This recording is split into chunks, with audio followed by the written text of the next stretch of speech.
And also the name sounds cool. Okay, bro. Turns out I don't have the internet. Look. Isn't it so cool and edgy? This is why I liked it. You know, like, shay! It has nice colors, chat. You got nice colors. F. Hell.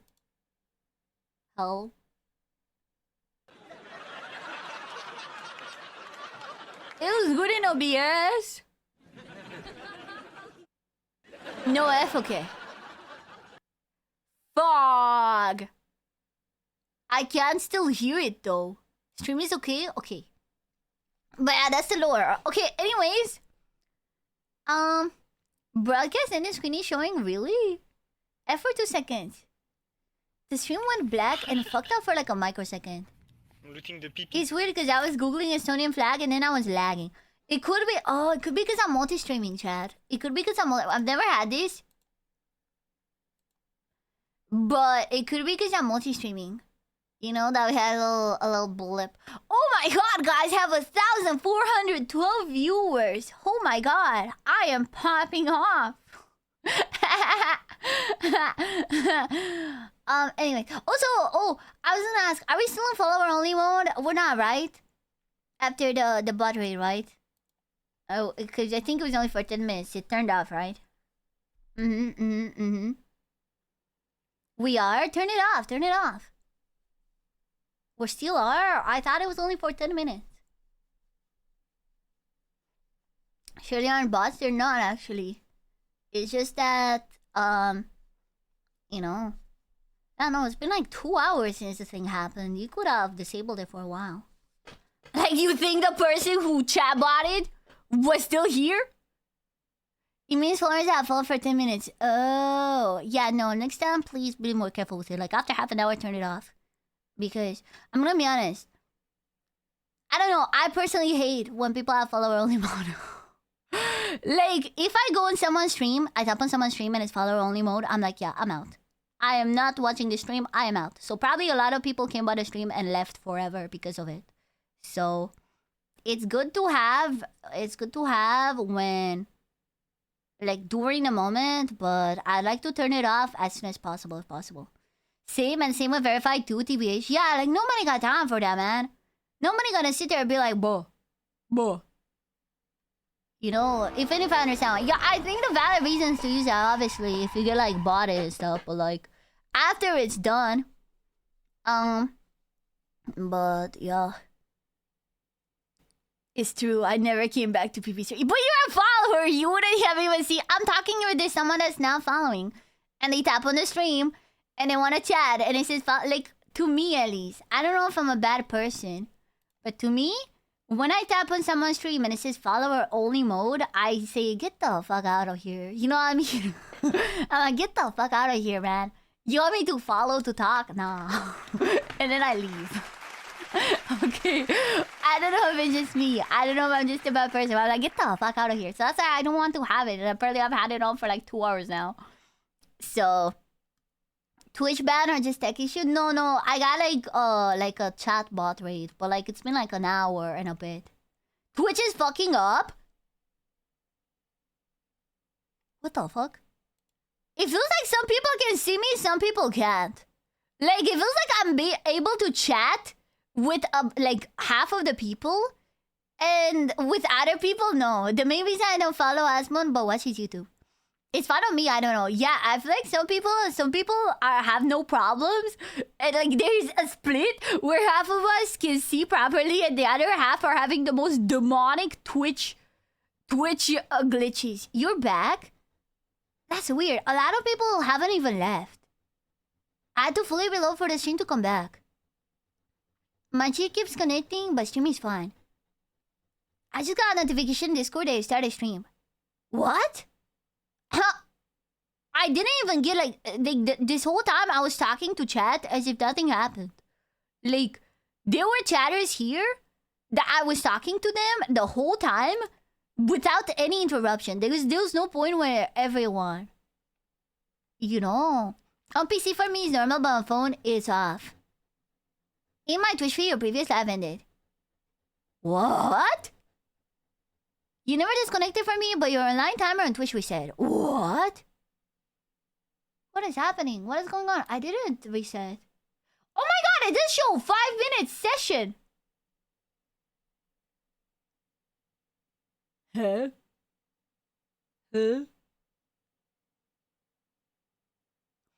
On the phone, it was a plan for like 5 minutes. Huh? But there were people that were here the whole time and they didn't have any problems. Only 4 minutes in the stream. Huh? But look. On OBS, it's 2 hours 45 on OBS. This is... Yeah. This is a classic Twitch. I think this is a Twitch thing.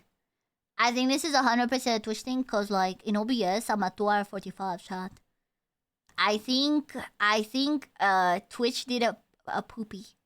I think Twitch did a poopy caca. I didn't have problems until I reloaded. It was all unseeable, but I could hear you. Had to restart the Twitch app on iPad? Jesus Christ. Does anyone know if it happened to anyone else right now? Is it really just because I went to Google? You know, because I think I know what it was. It's when I was trying to Google... what was I Googling? I Googled something and it kind of loaded for a second. Okay. Should we do this for science? Let's try to Google something. 2x pimpy. 3x vape. Okay, this works. Okay, this works. Yeah, I was Googling the Estonian flag. 3x vape. Okay, anyways.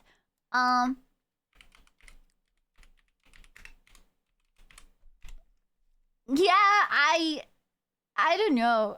Anyways, as long as we're all back.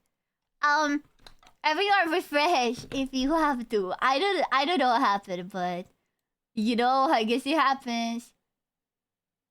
2 times Bimpy. 3 times Babe. Yeah, I can see that a bunch of people were disconnected as well, like if you look at the view count. Well, okay, it's fine. If it's because you were yelling at Google, that's crazy.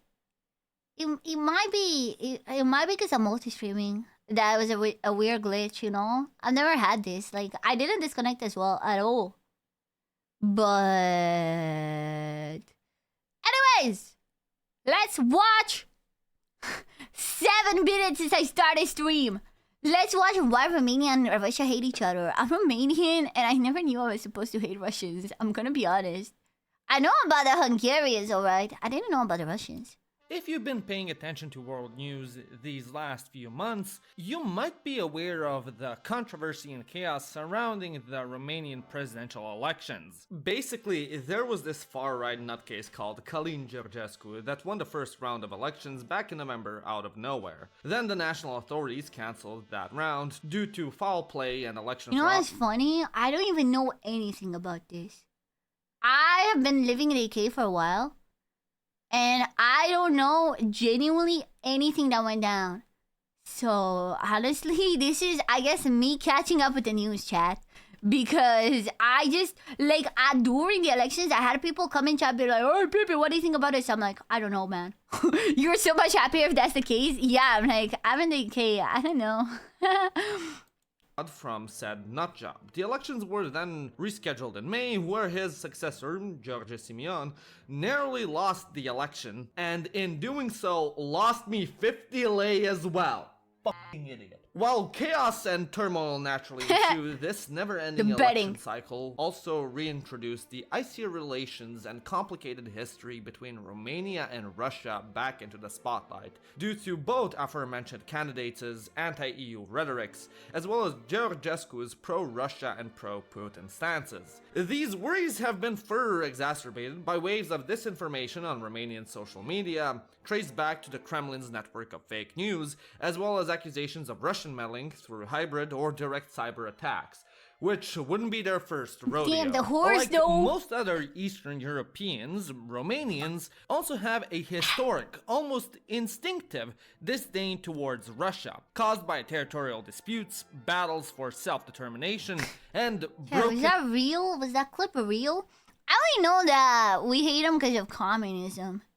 But agreements and promises. So, sit back, relax, and get comfy. I'm sitting as back. I present to you the troubled history of conflicts between Romania and Russia, and why the two countries hate each other. vámonos pues. The relationship between Romanians and Russians began in the 15th century, when the daughter of Moldavian legendary leader, Stephen the Great, married the son of Tsar Ivan It's the crazy Great. that his English name is Stephen the Great, bro. It's crazy. I know him as Stefan cel Mare. But Stephen the Great is crazy work, man. Only communism, oh boy. Look, man, I'm not a history nerd. I must admit. Quite a Steven. great alliance, if I dare say so myself. we were both which great. was of no actual consequence, as that was basically that. The fuck is that better? Romanians were preoccupied with dealing with Ottoman bullshit in the south, while the Russians were I busy know about with this. whatever I know that we were fighting Turks the whole time. You know, we were just like, the Turks always had their business. the hell Is it this was real? they were Yeah, is this real? doing in the Great Plains of Europe and Siberia. So let's skip forward 300 years for the really juicy stuff. By the 18th century, the Ottoman Empire no longer posed an existential threat to the European powers, and was experiencing a decline in its prestige and power. Hoping to accelerate the Ottomans' downfall and expand its own sphere of influence, the Russian Empire dubbed themselves as defenders of Orthodox Christians in the Balkan region. Oh, and man, how engaged in kind of them. countless Russo-Turkish wars under the Child, pretense don't you love it when someone declares themselves as the defender of your country without you asking for it or wanting anything to do with it, and they're just like, yeah, we're gonna defend you, bro. But now you have to give us stuff back, and you're like, whoa, whoa, whoa, whoa, whoa. I didn't even ask for it. I didn't even agree to this. And they're like, no. I'm a bigger country than you. So, yeah, that's how it is. And then you're like, okay. Do you love that when that happens all the time? of protecting them from Muslim molestation. The subjugated Balkan people, including Bulgarians, Serbs, and Romanians, welcomed their Russian protectors with open arms and teamed up with them on many occasions in bringing the Ottoman Empire to an end. However, there was one tiny problem concerning the Romanians living in the Ottoman-controlled principalities of Wallachia and Moldavia. Since they were right on the border between the two rivaling empires, they were subject to many Russian invasions, and Russo-Turkish battles often happened right on Romanian territory. I'm gonna be honest, Romanian history is just being butt-fucked for like 500 years. Dude, even in World War II, we somehow managed to pick the wrong side at first, and we were like, oh no, I mean, we meant to go on this side. You know, like Poland, I mean, we're all in the same area. We practically all went through the same stuff. Not gonna lie. Leaving destruction and carnage in the process. Things went from bad to even worse after another Russo-Turkish war in the 1800s, where the Russian Empire decimated the Ottomans and tried to annex both Wallachia and Moldavia, the two main Romanian principalities. In the end, the Moldavian principality was cut in half, and the region right off the Prut River, known today as Bessarabia, or the modern-day Republic of Moldova, was ceded to the Russians, resulting in endless geopolitical arguments which carried on to this very day. To the Romanian people, the Russian Empire became yet another expansionist tyrant spreading its dominion into the Balkan Peninsula. To the Russian nobles, the Romanian principalities were just Look, another... man, the tiny little country should be grateful that their overlords want to take them under the wing. Why can't they just stay put and just get annexed, man? Blap, blap, blap, get annexed. Blap, blap, blap, get annexed. You should just get annexed, bro, little bro. Just get annexed. pair of stepping stones in their quest of ruling the Black Sea. establishing warm water ports and fulfilling the ultimate ambition of the Russian elite. Beautiful smile.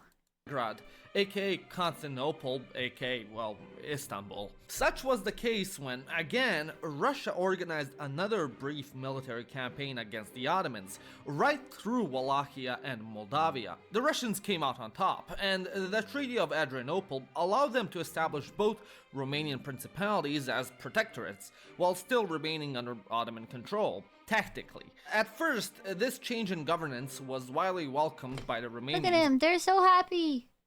They just want to chill. Look at them. Look at them.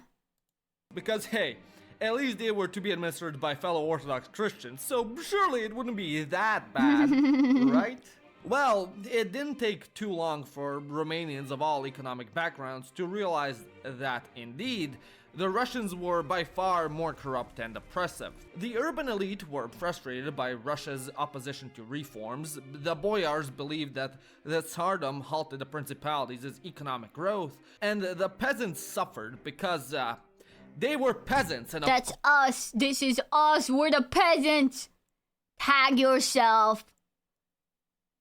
Russia actually had a solid shot at taking over Istanbul, but British-French Crimean War cucked Russia. Damn. Of course they did. Feeling actively suppressed by larger empires. This is so true. This is just Romanian history, man. On home, young Romanian scholars and intellectuals moved westwards to complete their studies. Inspired by the burgeoning... This is just... that's crazy that even back then... people were going to university in different countries, man. Even now, this is like, chat again, I went to the UK for university, man. This is so real. Revolutionary movements across Europe, particularly the liberal ideals emanating from France, Romanian intellectuals sought to ignite a similar spark within their own principalities in 1848. Returning from their studies, they disseminated the principalities of enlightenment and liberalism, advocating for unitary national awakening and social reform. Revolutions erupted in Wallachia, Moldova, and Transylvania, with the aim of achieving unification and... Look how ugly the shape is though, like... Low-key glad that we became a fish, cause like, that ain't it, sweaty. Sweaty, that ain't it, sweaty. Liberation from foreign domination. However, these aspirations were swiftly met with forceful intervention.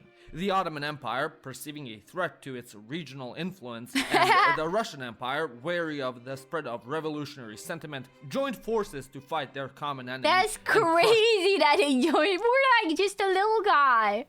We're a little guy. This is fucked. Why would they do that? Did you want to save us from them? What the fuck? The Wallachian Revolution. But just as the Ottomans and Russians were getting along with snuff... I just wanna be part of your symphony. 2 whole ass empires, bro. How is this fair? ...out the Romanian revolutionary flame, they couldn't help themselves but to go to war once again, as old habits die hard. This time, however, other European empires, like the Brits and the French, intervened and forced Russia to evacuate Wallachia and Moldavia. Seizing the opportunity, the two principalities pushed the idea for a Romanian union, and after extensive negotiations and some small tricks, like the double election of Alexandru Ioan Cuza as prince of both principalities, united Romania was born.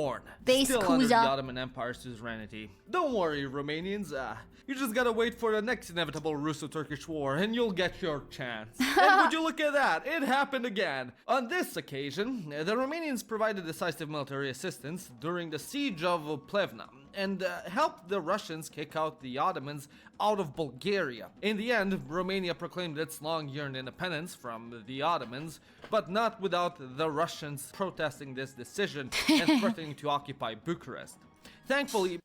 Man, I mean, this is actually a very fun way to learn history, especially if you're like, not that, like, you can't pay attention to reading that much, you know? I bet there's people that have history exams in school that learn from this. The rest of the European powers intervened and de-escalated this conflict, thus legitimizing Romania's independence, but not without some border redraws. See, we got the fishtail now. We got the fishtail. This is where I go to the beach in this little fishtail, chat. I'll go to the beach this summer. usual. After obtaining its independence, the Kingdom of Romania started rapidly modernizing and growing its economy. It's true, and we have flying represented cars a in key Romania. player in Balkan geopolitics in its early 19th century. This wasn't appreciated that much by the Russian Empire, who saw the Romanian kingdom as a barricade blocking their way towards Balkan supremacy. But the greatest impact of Romania's independence is that it put an end to a grueling streak of Russo-Turkish wars. Well, at least until World War I, that is. In the meantime, during the interwar period, the Romanians did the same as everyone else. Made cool new paintings, movies, and listened to dope PP just dogs her future self. Frenzy, I don't think you understand. Where else do you think I would be going to the beach in Romania other than the side that is next to the sea? There is one side of Romania there's one side of Romania that's next to the sea. Where else would I be going? What? Jesus Christ. Music. Also, it's probably a lot bigger than you think. Romania is bigger than the UK. So technically, I dox myself more every single time I say I go to the UK. Like, every single time I say I live in the UK, I'm doxing myself more. Which could have been even more dope if they had a pair of Raycons, baby! Okay, bro. Are you looking for a new pair of earbuds that are the Okay, fraction bro. of the cost of mainstream branded ones and have premium sound quality? Of course you are. And that's why Raycon is the brand for you. Amazing battery life lasting 32 hours, allowing you to connect to not just one device at once, but two, and some of the best noise cancellation I've ever experienced. I know on the a sound of pair the video. earbuds. Raycons cannot be matched. Add on top of that, incredibly quick charging. I've where had just in Raycons 10 for a long minutes, you already time. have 90 minutes. Dude, I don't want to shit on the ad, but I want to be honest. I've had them. I had a pair of the original Raycons, the old type. And, okay, somehow, I think the case broke or one of them broke. So one of them just wouldn't charge, but I still had the other one. And then I was like, you know what, this is fine because I only use them while I'm at work. So I realized it's actually better to only have one. So I had that one for like 2 years. It lasted me a lot, and then eventually I lost it, and I got so sad. So then I got a pack of the new ones, which lasted me 2 weeks. And I think the way I broke it is literally by playing with the case. Like, I was just like chilling and opening and closing the magnetic case, and that somehow broke it. Okay, I gotta give full transparency. In terms of sound and everything, they're very good. But my experience so far, both the times I bought them, the case broke somehow. Okay, so, you know, yeah. And then I bought like 20 quid earbuds from like a random electric store.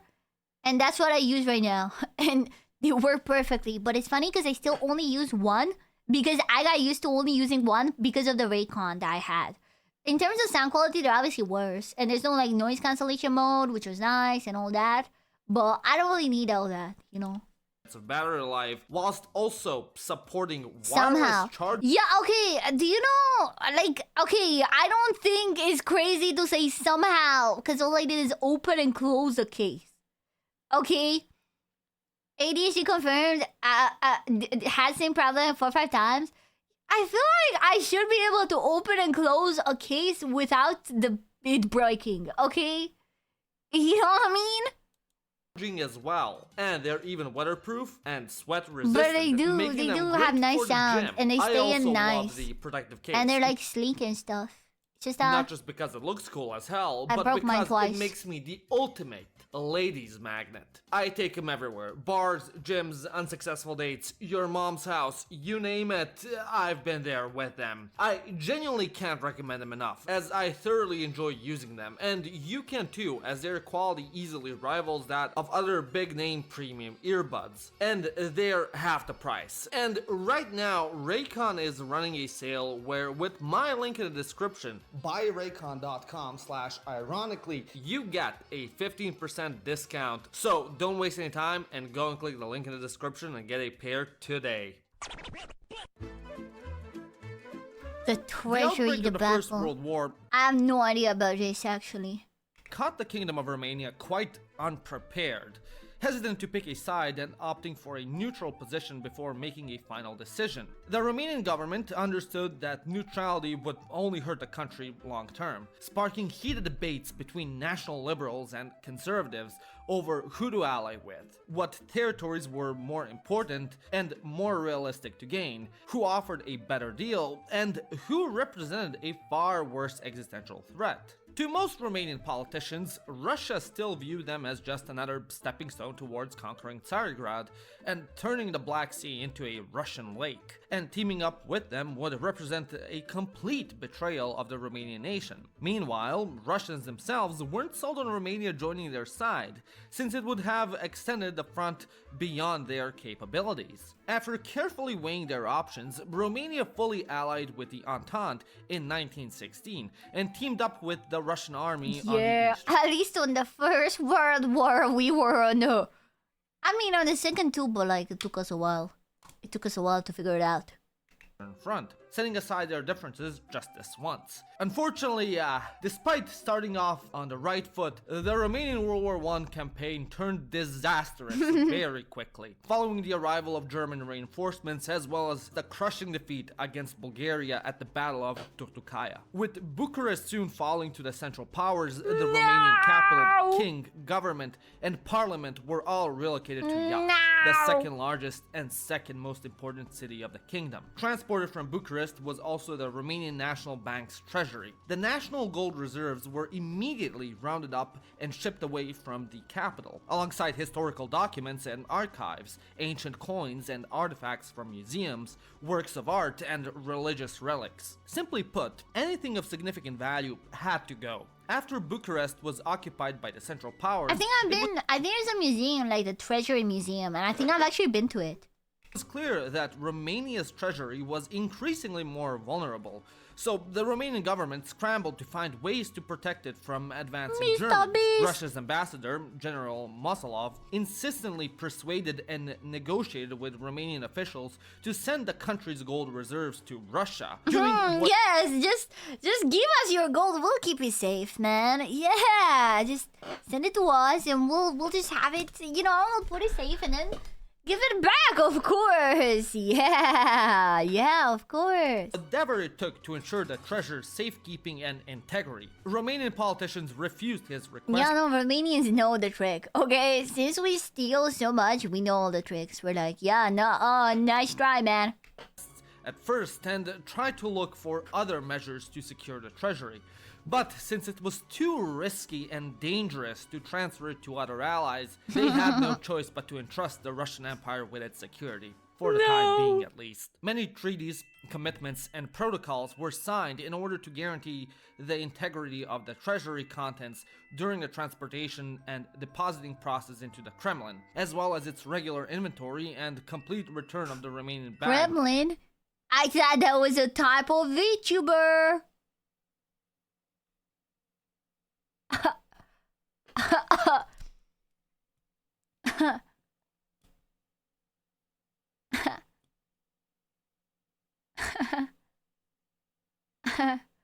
What do you mean -2? What am I losing? What am I losing? What type of points? Is this my aura? Is this my social credit score? What do you mean -2? When requested. Over the course of many months and shipping cycles. Thank you. -4? I can't afford 4. Circa 93.4 tons of gold, alongside other valuable artifacts, historical documents, art pieces, royal jewelries, and other prized possessions, were carefully carried and transported by train and meticulously maintained in the Kremlin's coffers and catacombs. But alas, after hard battles and legendary defenses, the Romanian army ultimately surrendered to the Central Powers, and the kingdom declared its withdrawal from the World War. Although the following treaties and pacts imposed harsh terms and territorial losses, at least the Romanian government could sleep soundly in their beds, knowing that the country's precious treasury was well kept and in safe hands. Yeah. Right? Well, Yeah. Apparently, Russia also found itself in a bit of a pickle at that time, as chaos of the Russian Revolution and subsequent civil war engulfed the former empire. The Bolsheviks viewed deposited Romanian treasury as a convenient asset. Oh, With the man. breakdown of established order, they disregarded any prior agreements, effectively confiscating the vast wealth previously entrusted to the defunct Russian Empire. Rude, man. Their ambitions extended beyond mere financial gain, reaching towards the destabilization of Romania itself. In neighboring Moldova, the Bolsheviks sought to establish a Soviet-aligned government, engaging in efforts to purge Fucking perceived rude. pro-Romanian separatists and oligarchs. This was not just a regional maneuver. The Bolshevik forces, emboldened by their revolutionary zeal and the support of the German Kaiser, harbored plans to extend their regime into Romania proper, with the ultimate goal of arresting and overthrowing King Ferdinand I. No, not These Ferdinand. aggressive actions, coupled with the treasury seizure, shattered any semblance of the already strained wartime alliance between Romania and Russia, turning them from reluctant Honestly, I'm allies beginning to see why we are pretty reluctant to go on the Russian side again on World War II. Okay? I'm beginning to see why we did that mistake. bitter enemies. In 1918, Romania joined the Allies in their intervention in the Russian Civil War, invading Bessarabia at the request of the newly declared Moldavian Democratic Republic and its National Council, Sfatul Țării. So, Sfatul for a Țării. short time during World War I, Romania fought both the Central Powers and the Russian Bolsheviks on all possible fronts. To add more salt to the wound, rumor has it that We the were having our own world war, man. Bolshevik insurgents in Bessarabia were actually funded through the seized and confiscated Romanian treasury. Eventually, Romania emerged victorious and kicked the Bolsheviks out of Bessarabia. And while Romania lost its precious treasure to them, it also gained much more than they expected. For their aid, bravery, resilience, and elite cheese tactics, they earned a seat at the table of victors of World War I and were rewarded with every single territorial claim they wished for. Transylvania, Bukovina, Banat, you want it? Let's It's yours, my friend. go! Following the end of World War I, the conclusion of the Russian Civil War, Vamos! as well as some small Russian incursions in Bessarabia, the relationship between Romania and the newly formed Soviet Union during the interwar period was marked by deep-seated distrust and hostility. Yeah, I mean, bro, give our money back. Give our money back, okay? Dude, the thing is, you know what's funny? I know these things happened a long time ago, but since I don't know them, I actually don't know if we get it back or not. I think so, but I'm not too sure. So we'll have to see. We'll have to wait to see if we get the money back. You know, this is like a ongoing plot to me. You know. The Don't lingering spoil! wound of the Spoilers! We did not! Don't spoil it to me! What the fuck? Dude, that's not nice. He spoiled it. He spoiled it, man. He spoiled it. Wow, dude. Wow. And then someone will be like, bro, this happened over 100 years ago. Okay, so I still didn't watch it. confiscated Romanian treasury seized by the Bolsheviks during the Russian It's Revolution been out for 100 years, remained bro. a constant source of bitterness and resentment. And although the Soviets did return a couple of artifacts from the seized treasury, the status of the Yeah, immensely see, the valuable reason why I manu- thought I did is because I swear there's a museum for it that I've been to. Like a treasury museum, and I saw some stuff there. But I guess it's only, like, they only gave some of it. 3 tons of Romanian gold remains unknown to this day. This financial grievance, coupled with the ideological chasm between the two states, fostered an atmosphere of I bet they spend it on money and I bet they spend it on money. I bet they spend it all on money. No, I bet they spend it on crack and prostitutes, chat. I bet that's what they did with it. relations. Soviet expansionist ambitions, particularly in Bessarabia, further fueled Romanian anxieties, creating a volatile dynamic characterized by suspicion and mutual antagonism. I It love could these also be Chinese argued cats. that Romanian hatred and distrust towards Russians and socialist Soviets, no less, was a significant factor which led to the rise of the Romanian Fascist Legion, Yeah. or the Iron Guard. Well, one of many reasons. Like the Guards' hatred for Jews and Gypsies, hatred for the king and his government, hatred for human rights, hatred for scantily clad anime girls, hatred for fun, and so on. No, not anime girls, no! None of the other ones are fun to hate, okay? But that's too far. No. Political assassinations and acts of terrorism brought total chaos in Romania in the 1930s. So much so that when the Soviets and the Nazis met to decide how they were gonna carve up Eastern Europe, and when a Second World War erupted following the enactment of said agreement on Polish territory, Romania I was sure do wonder what Romania will pick in World War III, okay? Don't spoil it, guys. Don't spoil it, please. I'm not up to date on that, but I do wonder which side Romania will take in that one. once more decided to stay neutral until it could get its shit together. Naturally, countries like Hungary, Bulgaria, and the Soviet Wait, sorry, I need to see. I need to see until what it I could was. get its shit together. Naturally, countries like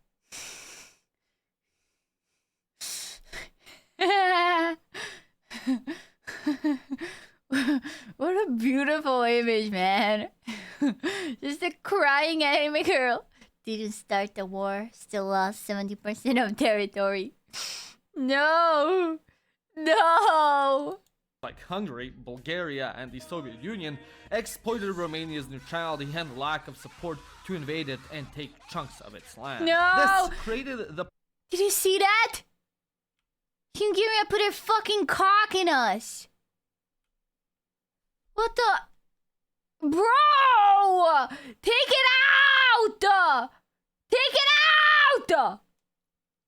This is why Hungarians shouldn't have.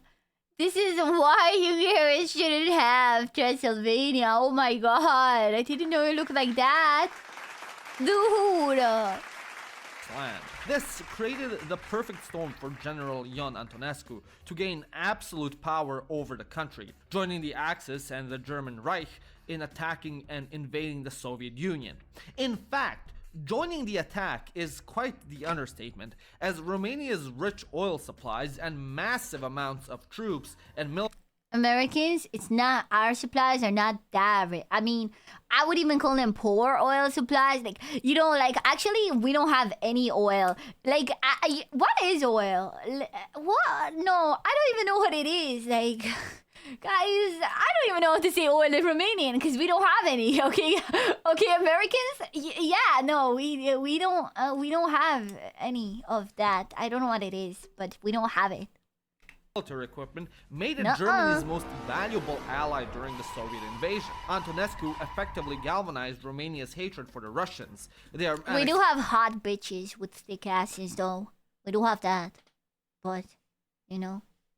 Of Bessarabia, their filthy communist ideology, and their sheltering of Jews to fully commit the country's war economy to the noble cause of destroying the Soviet Union once and for all. However, as it often happens when someone tries to invade Russia, the Axis ran out of luck and were decisively repelled. With the Soviet Union having entered Romanian territory on August 23, 1944, Romanian King Michael I staged a coup d'etat to depose and arrest General Ion Antonescu. Romania broke its alliance with Nazi Germany, joined the Allied powers, and signed an armistice with the USSR. The day of August 23rd... Yeah, we turned around. See? We turned around.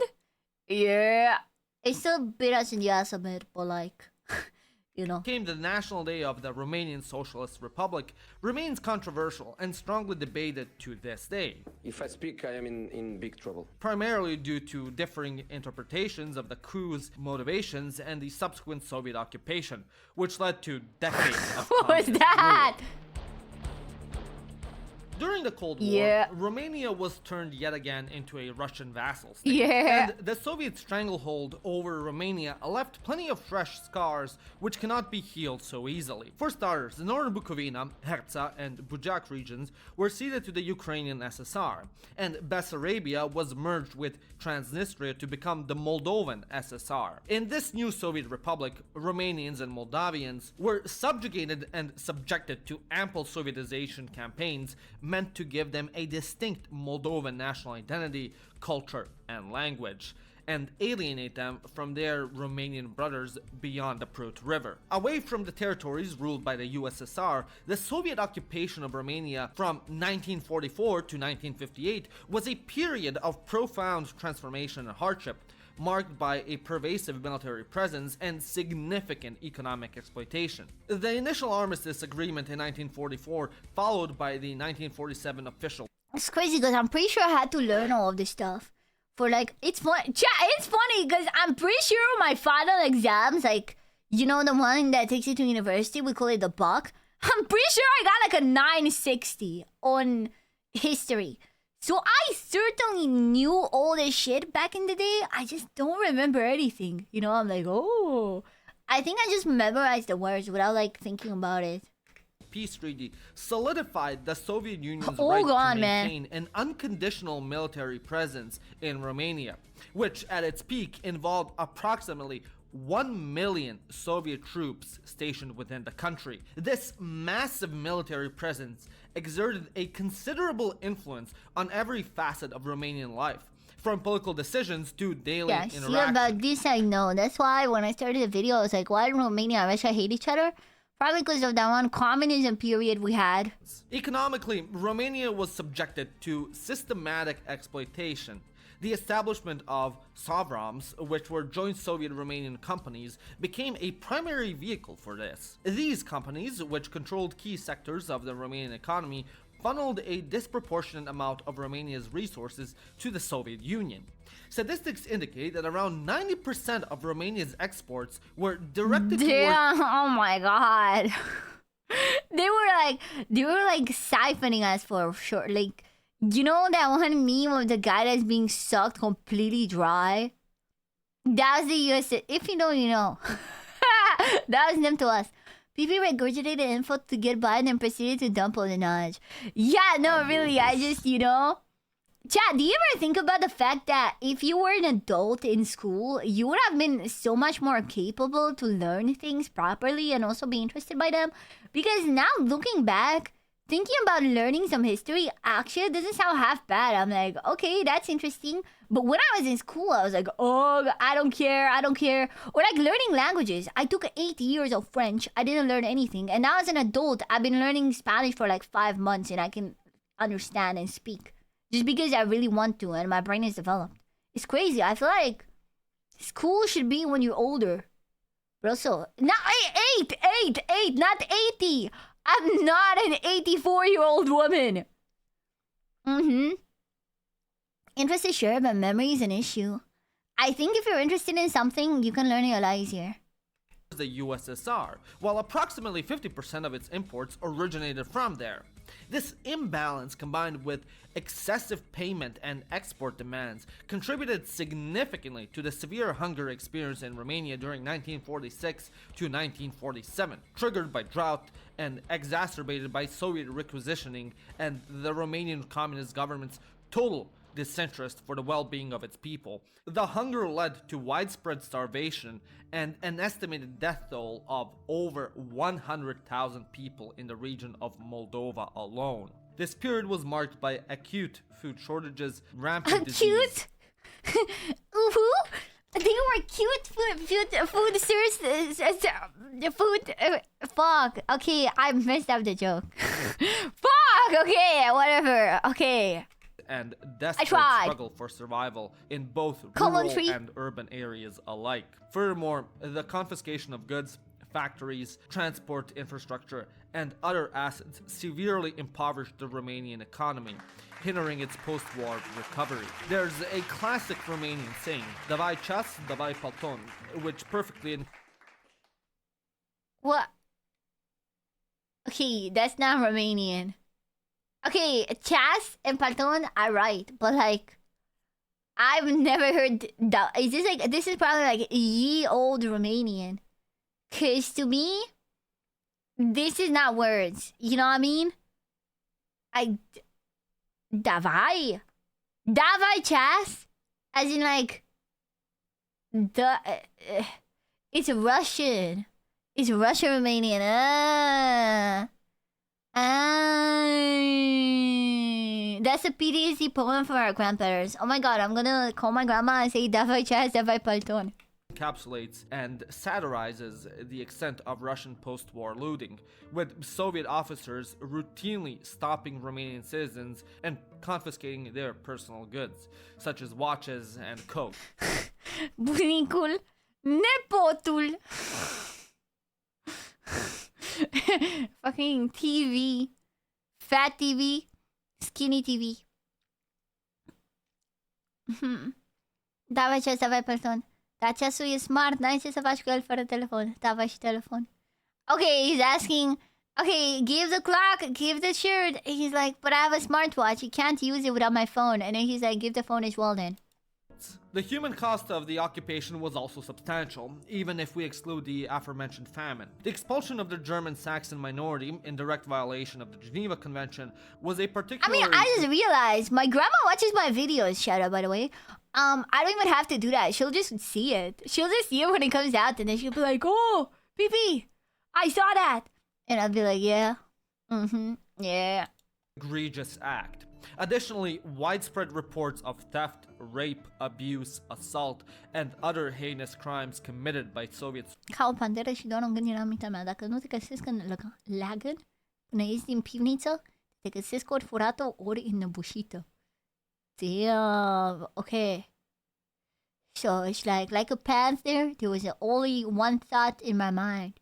If I don't find you in your cradle, as in the baby, until I get out of the basement, I guess, I'll either find you stolen or I don't know how to translate this. Like when you put a pillow on someone's face, I guess. You know when you strangled, maybe? Soldiers created a climate of fear and insecurity. These Suffocated. atrocities, combined with the economic hardships, left a lasting scar on Romanian society. Ask any Romanian about the Soviet military occupation and they'll tell you harrowing stories about their grandparents who experimented the Russian Smothered soldiers' would be the translation, but it makes no sense. It actually does, because that's how they used to kill children back in the day. cruelty firsthand. Thankfully, the year 1955 presented the opportunity for Romania to free itself from Soviet military presence. Yeah! Immediately after Joseph Stalin's death, Romanian communist leader Gheorghe Gheorghiu started the de-Stalinization of Romania, eliminating all mechanisms of Soviet influence, including their military occupation. Seeking to consolidate his own power and gain a degree of autonomy, he strategically argued that the evolving geopolitical landscape rendered the continued Soviet military presence in Romania obsolete and unnecessary. The establishment of the Warsaw Pact, which theoretically provided a collective security framework, and the resolution of Austria's sovereignty, Dej asserted that the rationale for Soviet troops stationed within Romania had diminished. This argument, coupled with Dej's maneuvering within the Soviet bloc, ultimately led to a significant reduction of the Soviet military presence in 1958. Oh, and for a quick update regarding the Romanian treasury, for those wondering, the Romanian socialist government never addressed the issue again, so as not to disturb USSR relations. Unexpectedly, the Soviets returned around 93,000 art pieces, artifacts, and jewels from the treasury in 1956. Yeah! A nice gesture, and ultimately meaningless See? and a shallow one, because the large I told you some of them were back. bulk of the treasury, the 93 tons of gold, have yet to be returned to this day. Wait. The treasury, the 93 tons of gold, have yet to be Conspicuously 93 tons of gold shaped tail check.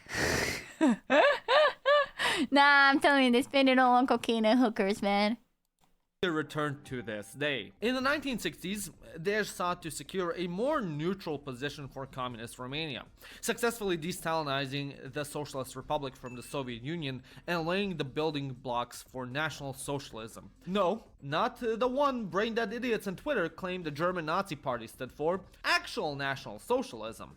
After the Romanian leader's death, Dej's dream of a Romanian national communist utopia was carried out by his right-hand man, a certain somebody named Nicolae Ceausescu. Oh, Maybe you've no. heard of him. Like any repeated Oh no, and it begins, and it begins, and it begins. Romanian nationalist It always gets better before it gets worse. Ceausescu recognized Russia as a threat to Romanian sovereignty, so he constantly placed his beloved country's national interests above the ones of the USSR or the Warsaw Pact. Following his maintaining of diplomatic relations with Israel, his neutrality regarding the Sino-Soviet split, and his condemnation of the invasion of Czechoslovakia, the Romanian soon-to-be dictator drew the ire of Soviet leader Leonid Brezhnev. Romanian-Soviet tensions were so high at one point that yet another Russian invasion seemed imminent. However, relations between Romania and the Soviet Union were eventually restored to some extent, and Ceausescu was free to pursue his No, don't put him on the Emperor. Don't you put him on the Emperor, bro. dreams of living and dying as the supreme overlord of a starving and impoverished utopia. The fall of communist He really did try to do North Korea, bro. He really did. Romania, the Warsaw Pact, and the USSR, in that order, officially ended the socialist partnership between Romania and Russia, with them going their separate ways. Since then, Romania-Russia relations have had their fair share of ups and downs. Wait, did he actually go to North Korea? I said that as like a soul read. I had no idea. That's great. Okay, so he actually did. He actually did. He saw the way they did. They turned into me NPCs when the leader's around. And he was like, damn. Damn, I like that. Damn. I want people to clap for me too, like me NPCs. Damn. Dude, I had no idea. I just soul read that. On one hand, both countries supported opposing factions during the Transnistria War, with Romania helping the Moldovan army and Russia aiding Transnistrian Bro just separatists. wanted to be a slave dictator. Like, come on, purr. Why can't you even, can't the guy have hobbies, chat? Can't the boy have dreams? And being the only country to recognize the breakaway region's independence. On the other hand, the two countries sometimes found common ground over other disputes, such as the independence of Kosovo, albeit for different reasons. There's also a strong community of Russian Lipovans living in Dobruja, which is well represented and highly respected no matter the turbulent relations between the two countries. Since the death of Nicolae Ceausescu and the fall of communism, Romania has consistently pushed to strengthen its economy by allying itself with the Western European world, eventually joining NATO and the European Union in 2004 and 2007 respectively, and reaping the rewards ever since. Just like their former Warsaw Pact buddies, once their relations with the USSR were over, they quickly ran the other direction. Funny how that works. But while Romania was working hard to join these European alliances, the Russian Federation was also working hard to totally legitimize Romania's lingering Russo-skepticism. Back on their bullshit, it's been invading sovereign nations like Georgia and Ukraine to satisfy its imperial needs, and coercing other countries into accepting shady energy deals, turning them into its economic vassals. Amongst the countries that had been watching Russia's authoritarian antics was Moldova, which after the fall of the USSR immediately began re-embracing its Romanian roots and distancing itself from the ex-Soviet sphere of influence. These Just saw a chat message that says, Georgia is in the US, idiot. Yeah, man. Yeah. ongoing measures of Is he stupid? Is he outrage dumb? the Kremlin, which Why did he go nowadays to the considers US? Romania an existential threat to the sovereignty of Moldova, an ex-Soviet republic and brother to the Russian people. When asked by a Russian parliamentary member accusing Romania of pursuit of the annexation of Moldova and reformation of Greater Romania's borders, this is how ex-president of Romania, Traian Băsescu, responded. Oh man, I remember him. He was president during my childhood, bro. He's like... Is it correct to say that he was kind of like our, like... Not in terms of policy. I will say this. Not in terms of policy because I don't know anything about this. But he was kind of like our Biden in the sense that he was like barely coherent. And super like... I just remember people making fun of him for being very like... Sleepy Băsescu. You know, like... Yeah, like he was very decrepit. Like he was just barely put together, barely could speak. You know, kind of illiterate a little bit. But that's just my memories. This is my memories of watching TV news with my dad. He also did meme a lot. I was very young. So I have no. And Dracula, yeah. Like he would show up drunk. Just like me for real. Vă rog să notați, domnule parlamentar, că România nu are niciun fel de experiență. But again, I don't know if it's just that my dad was watching news that was biased. Again, I don't know. Because I've seen some people say he was not like that. So I don't know. It's possible it's just my dad who was watching news that were biased against him. And it's just my memory. Țara altor state.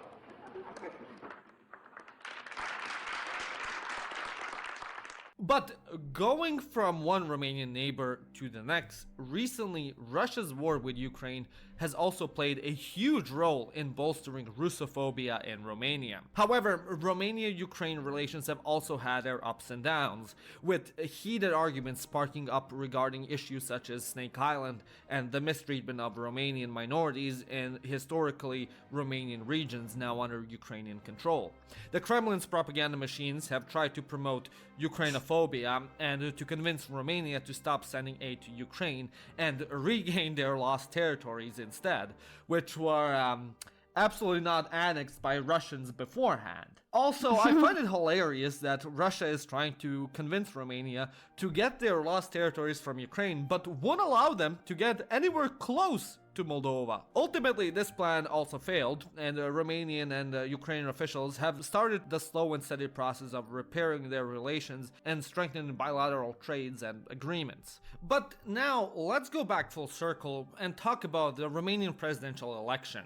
The recent emergence of far-right candidate Călin Georgescu has drawn attention due to his controversial views on medicine and spirituality, as well as his praise for the Russian wisdom and unproven allegations of Kremlin involvement in his social media promotion. His ultra-nationalistic and anti-EU rhetoric, however, reflects a trend observed in Romanian politics over the past 5 years, where various nationalist figures have gained prominence, each one prouder and more deranged than the other. This is perfectly reflected by the way his quote-unquote prodigy George Simeon immediately jumped on the Georgist bandwagon in order to bolster his support leading up to the presidential elections. The potential influence of Russian propaganda on these individuals and organizations remains a subject of debate. However, there is a small caveat to this far-right wave in Romania, as although nationalism and EU skepticism is on the rise, the approval ratings for Russia have actually lowered in the past years. And that was the oversimplified history of Romania's turbulent and conflictual history with Russia. Empires rise and fall, regimes come and go, and the more things change, the more they stay the same. However, no matter the political Nothing ever changes. Nothing ever happens. Has remained clear for the last 200 years. Very educational. Romanians hate Russia. They always have and will continue to do so until Russia quenches its My other thirst. grandma had one of these flags in her attic. One of them authentic flags with the thing cut out. For imperialism leaves Romanians and Moldovans to do their own thing. We just want and grill most importantly, meat, gives true. back their goddamn gold. We just But as wanna grill always, I meat. hope you enjoyed this video. If you did, give it a like and smash that subscribe button. Pog. Educational war never changes. Yeah, well, he got a whole key. So basically, because it had a little thing that was like a communist thing, so they cut it off in protest. You know how he saw like a version of the flag that had like a little logo inside? That was like the, you know, the bad one. So they would cut it out to protest. Just saw that one kid watching my Twitter. No, they're not. Twitter doesn't calculate live views. So this is 1,000 people that have clicked on this stream at any given time. This is not live viewers. But at least we have one coherent VOD here as opposed to Twitch. Shut the fuck up. Shut the fuck up. Shut the fuck up.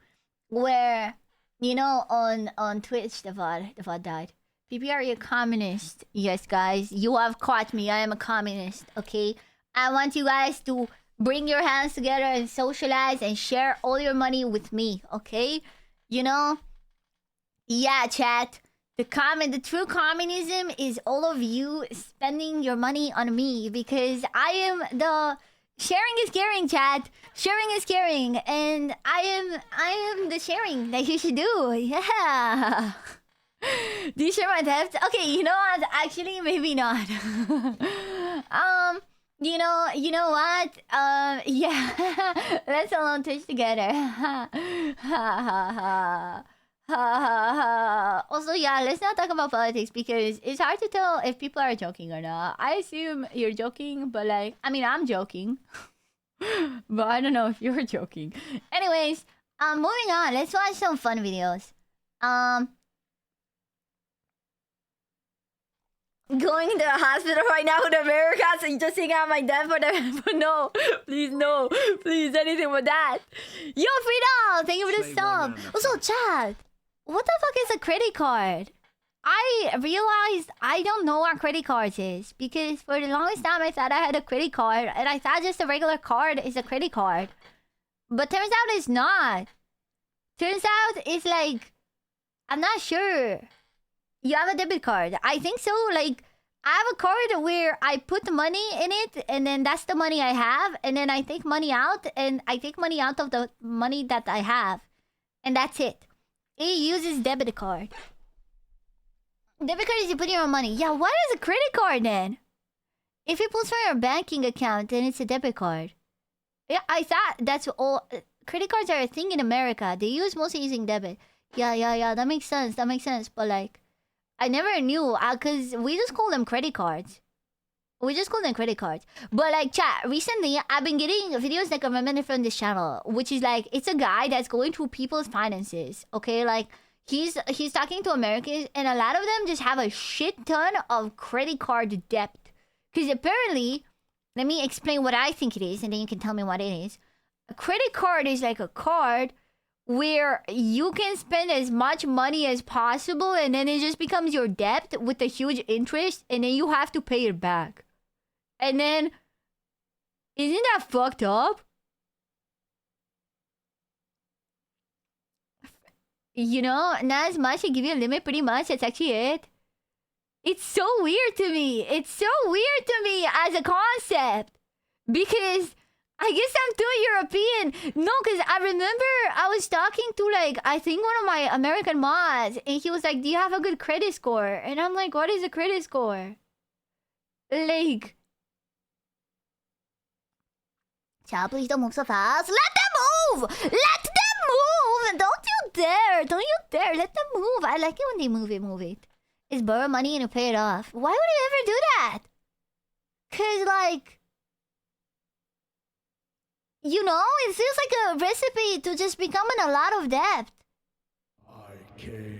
Americans don't know that no one else uses credit scores. Yeah, I was so confused. So you're between paychecks and eating groceries. I guess. Debit is your money, credit is other people's money. I feel like even having it as a thing that, okay, I feel like it could be a thing that's good if, like, for special cases. But I feel like having it as a overall thing that's expected of most people to have is pretty dangerous because to me, at least from watching that show, right? I've been watching this YouTube show, right? It feels like it incentivizes people to spend more than they earn. So I understand there's cases where people physically do not earn enough and they need it. And I think it could be good for that. But I feel like there's a lot of people that do earn enough and it just incentivizes them to spend a shit ton of money and get in a shit ton of debt. Which I think it's a bit fucked up. Seven Twitter, forgot I follow you. Need to watch your streams more. No worries. Welcome, Jack Chronicle. I can totally see that. Yeah. No. Because I've just been, like, when I rig models and stuff, I've been putting this in the background. You know, it's just this channel. And it's just this guy that gets people that have horrible finances and just roasts them. And I like to listen to it because it makes me feel better about myself. Because I'm like, hell yeah. I may not have a lot, but at least I know to not spend everything and not get in debt, you know? So it makes me happy about that. But Yeah, that's how I learned about a credit card and what it actually is. Because I always thought that I had a credit card, but turns out I have a debit card. I was 3 years old when I found out Europeans don't have credit scores. I hate my life. Yeah, no, it's like you just have the money that you have. You know what I mean? If you have money, you have it, and if you don't, you don't. Only good thing about credit cards is you can easily charge back if you get scammed. Honestly, that sounds nice. I've never had to do a chargeback, so I don't know how easy it is. You know? But... And also, how do you make your credit score be good? Do you just, like, not get loans? Or, like... Because I know there's bad credit score if you don't pay it. But, like, how do you make it good? You pay a time. But, like, what if you don't ever borrow from it? What if you just use it as if it was a debit card? Would your credit score be good or bad? Then it's 0. Wait! So what you're supposed to do is to spend it, so then put it back. So then can you launder your credit card? 0 is bad. So you're getting basically punished for not spending more than you have. You can't use a credit like a debit because your salary gets into the... Okay, so... Yes, it is. That's crazy. Yeah. That's what I'm thinking. Can you just launder it? Like, let's say you have a separate debit card where you have all your money, and then you borrow a shit ton of money of the credit card, and then you pay it off with your debit card, and then you boost your credit score that way? Can you do that? You can just buy a pack of gum and pay it off, and your score goes up every... It's weird. Rich people can, poor people get punished. That's weird. It's almost impossible to finance a car or a house without credit. I mean, that's true. That's why most people don't even get one, because we're like, at least in here, we're like, yeah, at least me. I'm like, I can't afford to pay for it, so I guess I won't. But also, you can still take loans in here. You know, it's just, without a credit card, I'm pretty sure you can take loans. You just go to like a loan thing and you're like, hey, I take this loan, and then you pay it back. But it's not through a card. It's like you just take the loan, and then that's the loan. You know? You still have to pay interest, right? If you... So you'd still lose some money. That's fucked up! World runs in depth. If you don't pay it back, you lose a finger. Jeez Louise. I've yet to get a single loan place to accept me. Chad, I'm pretty sure in here it's pretty easy. You know why? Because... I think my grandma just straight up went out and took a loan for her to do her teeth. Like, she just straight up took a loan. And she was like, yeah, I just went to the loan place and I took the loan. You know? Like, I've never taken one myself, but she didn't make it seem like a hard process at all. She was like, yeah, I just needed like 10K Romanian. A dental loan. I don't think it was a dental loan. I think it was just a money loan that she wanted to use for teeth. You know? Because she lives in a very small city, you know? You make more money, so you could not borrow money from the bank unless you want to buy a house. I don't know. I feel like there's places in America you make more money than in the UK. For example, the minimum wage here is like £12. And I know there's places in America where minimum wage is $20. You know? So I don't think you necessarily make a lot. Like, for example, in the UK, it is very feasible to live with 13,000 a year, which I've heard is like impossible in America. You know? You make more here, but we spend more. You don't know America. You're right. I really don't. US had the highest debt. That's crazy. A low? Yeah. That's like the minimum threshold. Cost of living in these areas are more expensive. Yeah, that's what I'm saying. Rent in places that give $20 minimum wage is like $2K. Yeah, that makes sense. Yeah. I think that's kind of how it is in... You can live off 13K with government help. In here, you don't really need it, you know? I made 64,000 a year and I was struggling? What? Okay, that's insane. Okay, so I'm beginning to believe the cost of living is just absurd.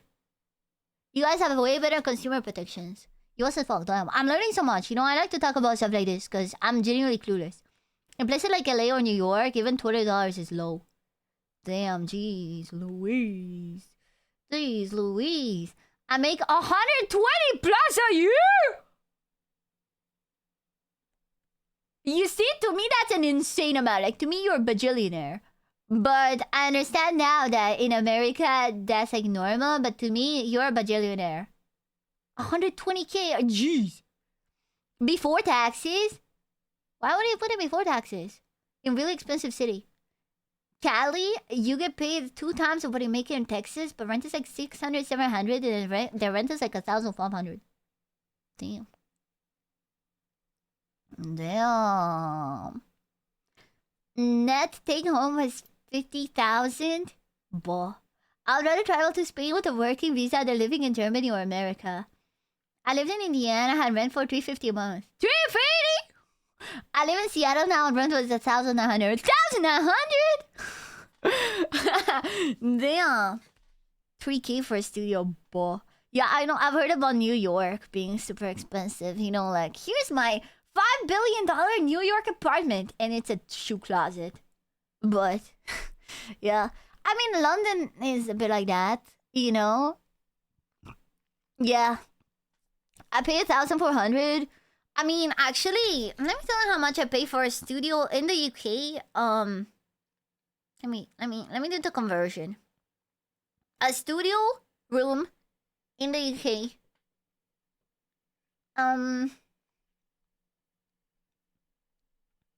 Pound to USD. So I can give it to you in dollars.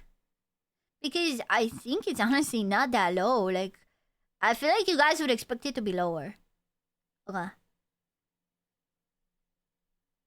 1,100. I pay 1,100, chat. I pay 1.1K a month, bro. Okay? And I don't even live in London. Okay? So, like, that's kind of expensive, though. That's good. That's higher than I thought. See, like, with utilities. Yeah, with utilities. All the utilities are included. But yeah. Just make more money. I'm not saying that I can't afford it, you stupid brainlet. I'm saying that's the price that it is. I bet half of it was over the square toilet. Yeah. Okay, with utilities is not bad. Isn't it not included with utilities for you guys? You get yeah, I have washer, I have dryer. The water is included, the electricity is included, the council tax is included. Like, I don't pay anything over this. This is everything. But a cheap studio apartment in Berlin, Germany is about 650 euros, all utilities included. Yeah. The UK is expensive, chat. The UK is expensive. If I were to go in Romania, I could pay this much for renting an entire house. You know? The most expensive condo in the US is a tall rectangular skyscraper near Columbus Circle at Central Park. It's like 80 to 90 million. Damn. Our Romanian VTuber is making me realize how fucked our society is in America. Do you know we get paid parental leave for like a year? Like one of my managers just went off. We threw her like a leaving party, you know? Because she's pregnant. She's pregnant. So she was like, yeah, I'm gonna be off for a whole year. Mm-hmm. Yeah. My brother bought a new car in Romania for 5K. Yeah. Romania is cheap. Romania rent is 350 euro on the load. I'm gonna be honest. I have been thinking about going back to Romania. Okay? I have been thinking about taking my Oilers streamer money, quitting my part-time job, and moving back to Romania. Okay? But at the same time, I'm scared because I feel like, what if I cuck myself? Like, what if streaming doesn't work out and implodes, and then I'm like, oh shit, I need to get a real job, and then I'm forced to get a real job in Romania. That would be probably the worst case scenario. You know what I mean? Do we get better internet? Oh, the internet would be good. How's the internet? Google fastest internet speeds in the world right now. If you're making enough money from streaming is good. For living in Romania, I think I do definitely. No, please don't do it.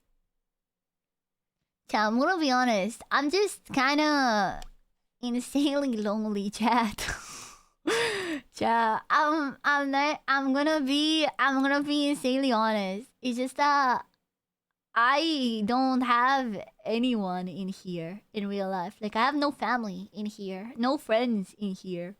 You know, like, the thing is, a lot of people say it's a streamer lifestyle, and it is part of it. But like, I've low-key started to become a bit jealous when I see other streamers talk about like, yeah, you know, I'm a streamer and I do live pretty lonely, but at least I got my family with me. My family and friends support me a lot. And then they talk about, oh, my mom came to bother me and stuff, and I'm like, oh man, you know, just gotta suck it out, bro. That's a dull thing.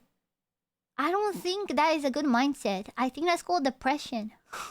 I think just gotta thug it out leads to a sad life.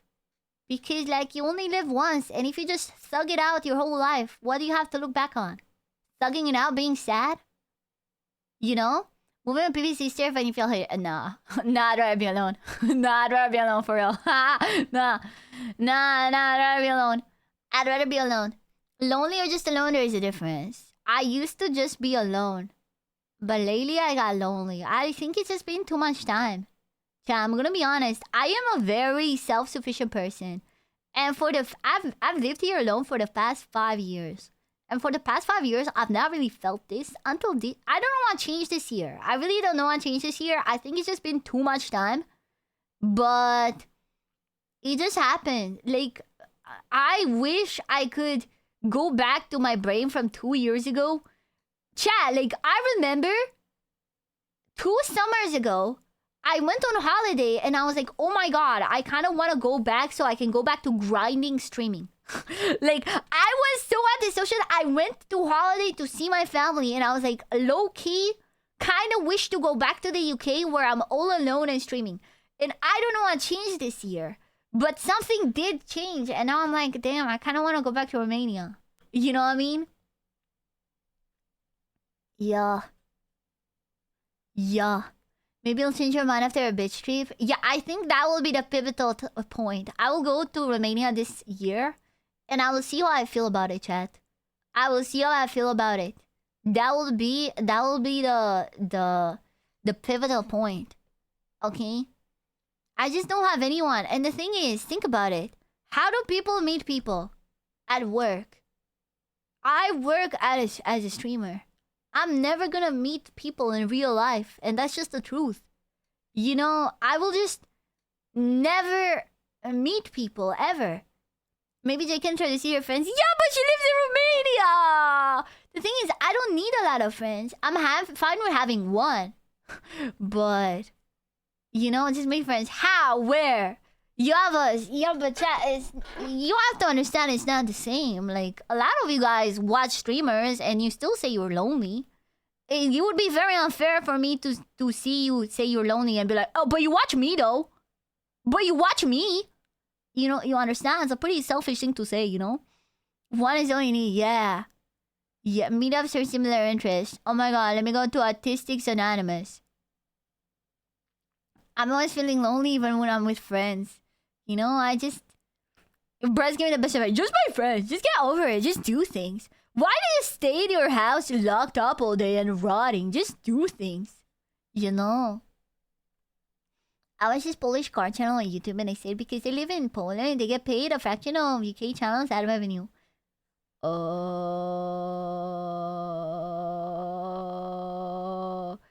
I think it's kind of... I don't know. For YouTube? I have no idea actually where. I have no idea.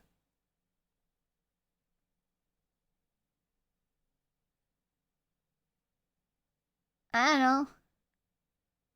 Hi, Kenji! Dude, I've been depressed for all my adult life and the only thing that helps is talking to people. Yeah, I don't know. Anyways, you have the skills to keep people entertained, but not to talk to people. I don't buy it. Because you're stupid. You know that the majority of streamers are raging introverts, right? Yeah.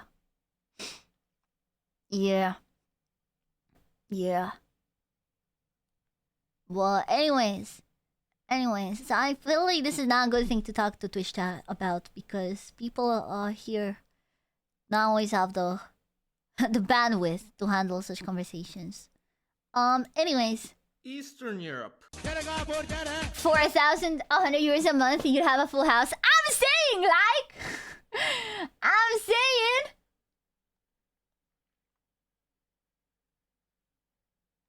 And that's why you have no friends. Thank you, man. That's what I wanted to hear.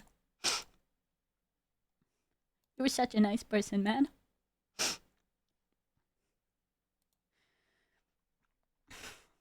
Anyways, it was a mistake to talk about chat to that. Oh.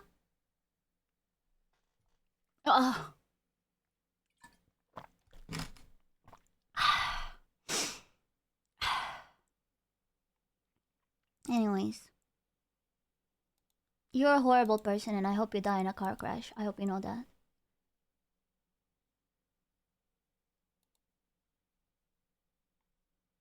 Anyways, let's watch YouTube.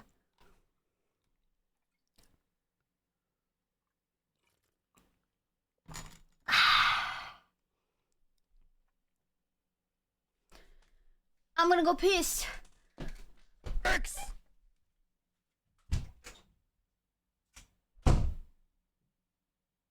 Amogus.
I'm gonna come.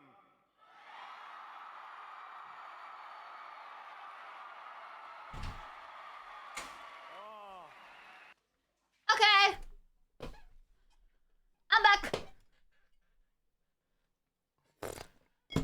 Vámonos. Chat.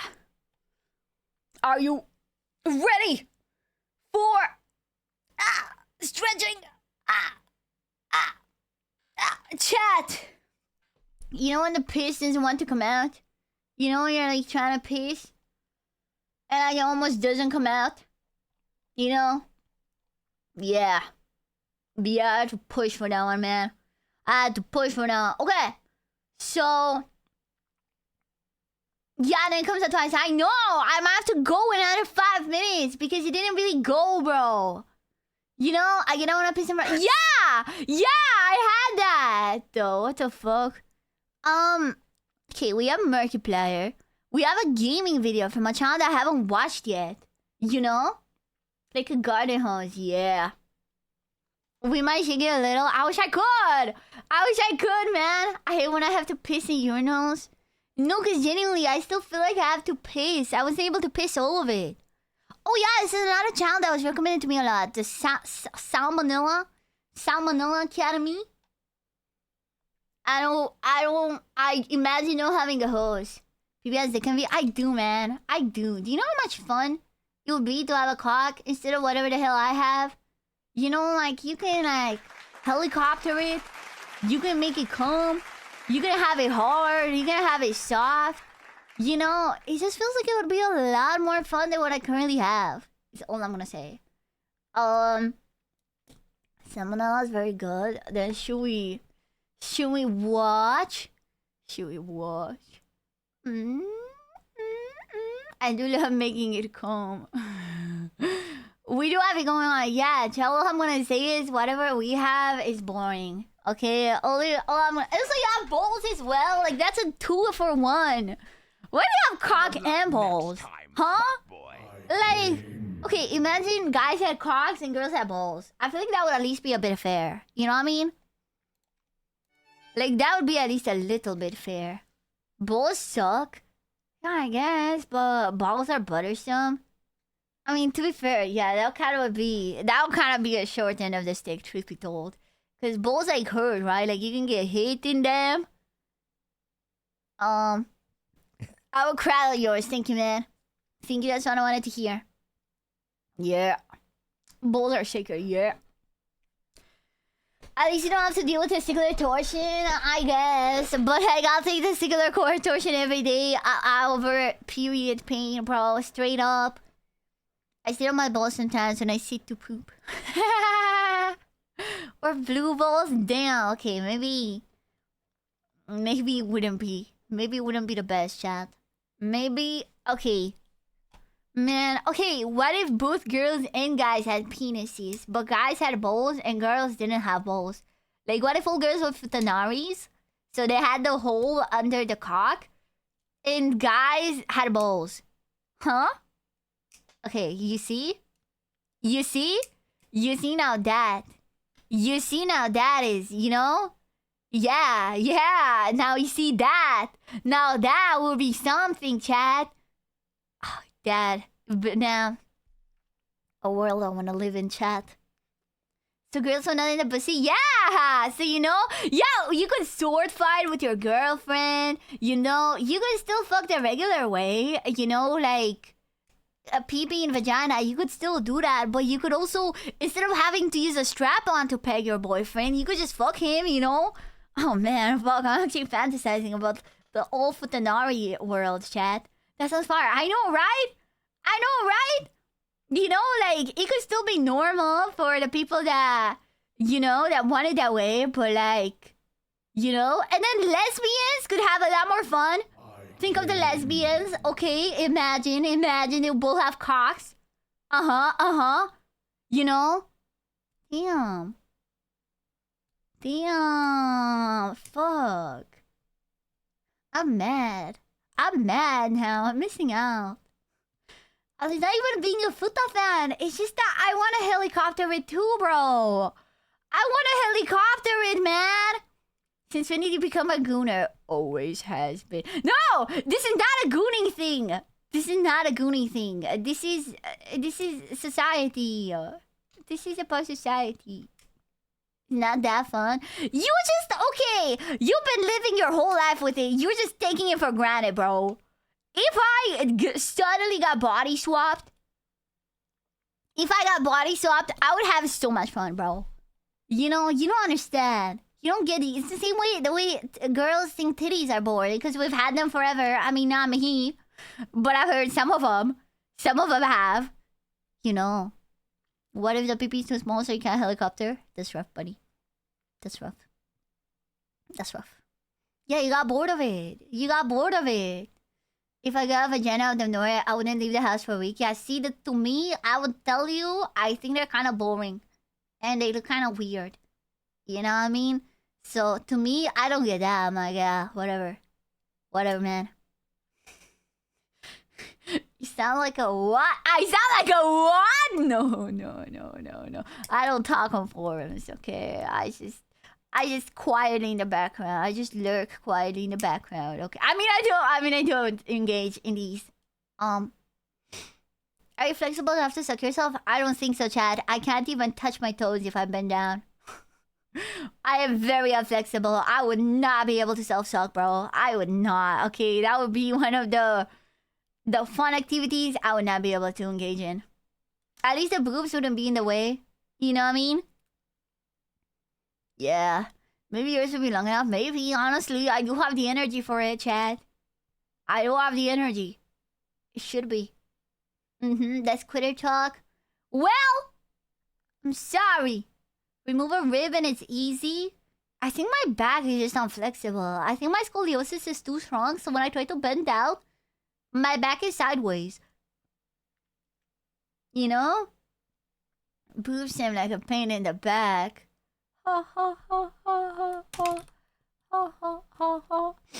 And my cock seems like a pain in your ass.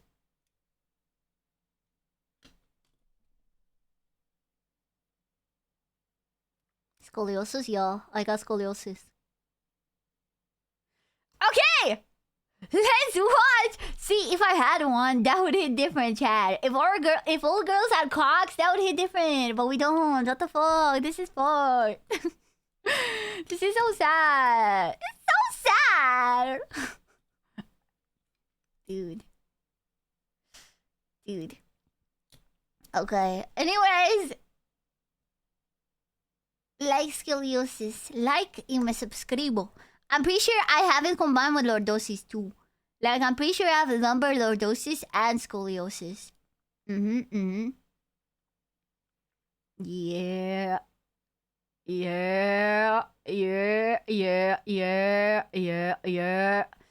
Okay! Let's watch The Hungriest Man in History, ? You know, like, I don't know about him, but I'm so hungry I could eat a horse.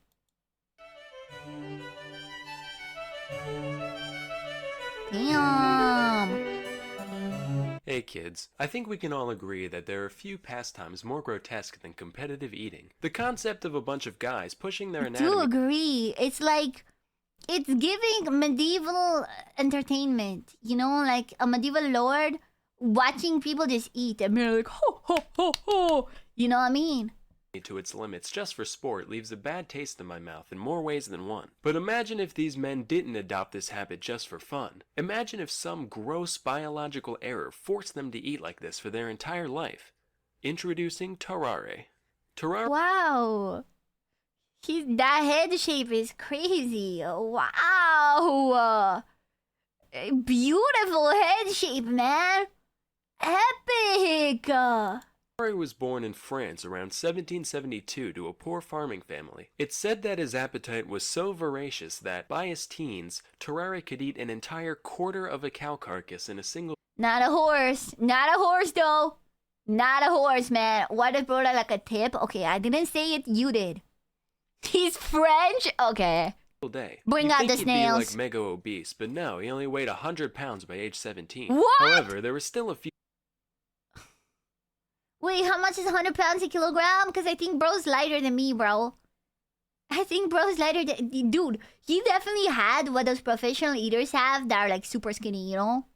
They would be like, oh, professional glizzy gobbler.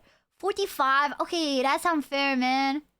Why do I weigh more than this guy? Few things that stood out about Tarare appearance-wise. For one, he had a huge, stretched-out mouth with horribly stained teeth. He could reportedly fit So 12 he was eggs British. in his cheeks at once, 12 much eggs? like a chipmunk keeping its chipmunk eggs warm. Additionally, when Tarare was full, he'd get a crazy Octomom gut going, and Damn. I believe that's called an emperor, sir. You know? I believe. any other time, he'd have a huge flap of stretched-out skin. Oh, man. Honestly, that's unfortunate, man. I didn't even think about that. hanging around his waist. He also stank to high hell, even by 18th century French peasant standards. Oh, man. He was described as reeking, quote, to such a degree that he could not be endured within the distance of 20 paces. So between all Oh my God. Lots of words to call him stinky. Wait, so who documented this? I do wonder. Who documented this? this and his horrendous outhouse flooding dumps, his family had had enough. Alright, you're eating us out of house and home here. You gotta go, man. You heard me. Kick bricks, Froggy. Wow, he just called a French person a frog. That's so racist. No, it's What? not. They're all French. The guy just looks like a frog is all. Oh. Well, too late. I'm already offended. That's fair. Dislike. After leaving home, Terrari was No, forced French chatters, close your ears. to beg and steal just to satisfy his gargantuan appetite. Inevitably, people began to take notice of him, and eventually he landed a job as a street performer in Paris. People would hand Terrari entire baskets of apples, eggs, and even wine Like cork. for free? Like, okay, this seems unlikely. Why would peasants like give out food for free just to see a guy eat it? You know, like.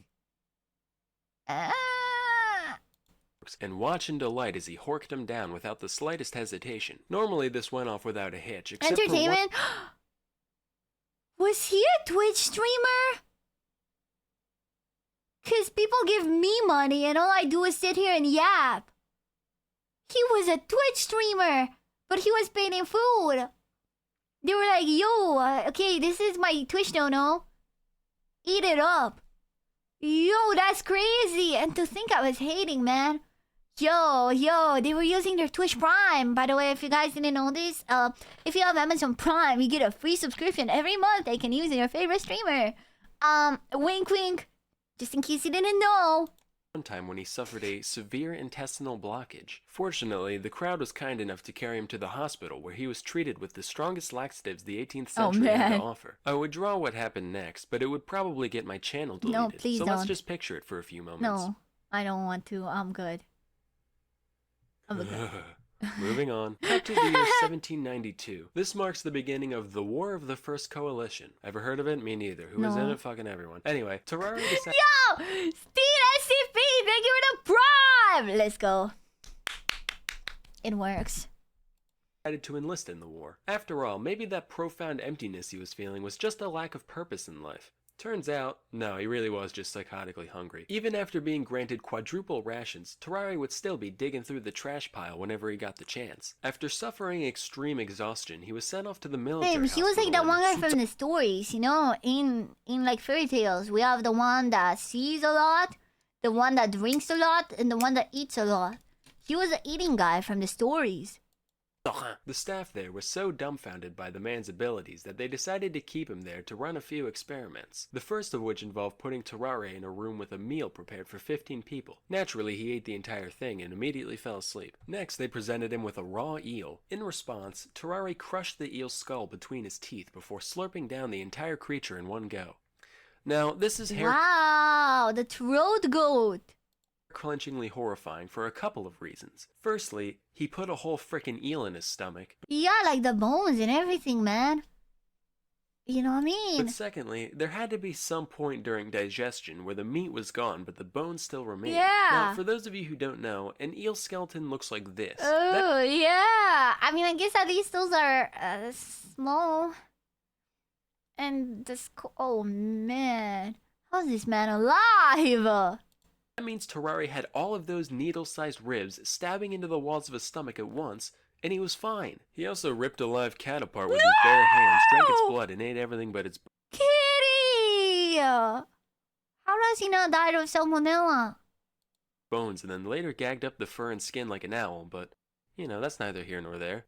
After reviewing our data, I've come to the scientific conclusion that, yeah, we got a goddamn demon on our hands. But as we all know, with great devour comes great responsibility. Since Terrari was still technically enlisted, the military decided to utilize his abilities for the greater good. Hey Terrari, it's me, the General. Listen, could you eat this box with a note in it for me? If you do, it will What? give... Okay, how do you... What? But for what reason? What? Dude. you a wheelbarrow full of bull organs. Lo and behold, 2 days later, he passed the container in mint condition and was given... Okay, we've been thinking about his mouth and stomach, but that back door, the back door is wide open too, bro. That back door gotta be square after that.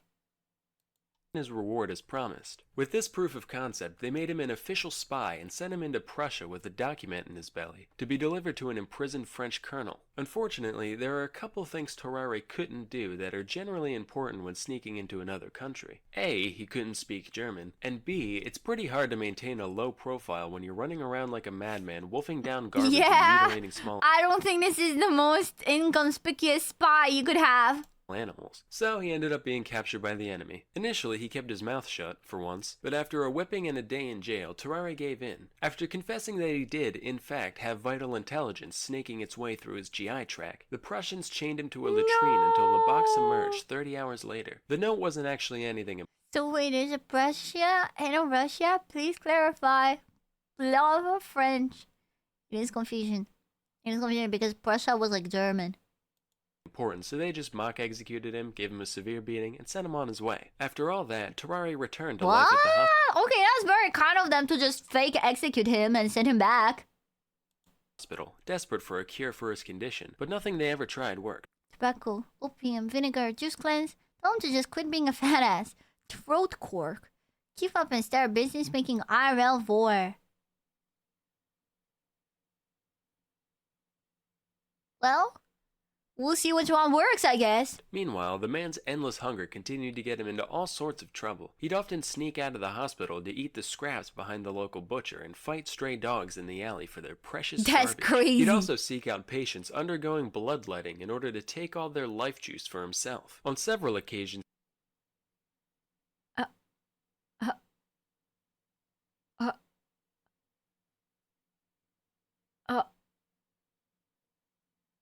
Okay. Yeah, how is he still alive?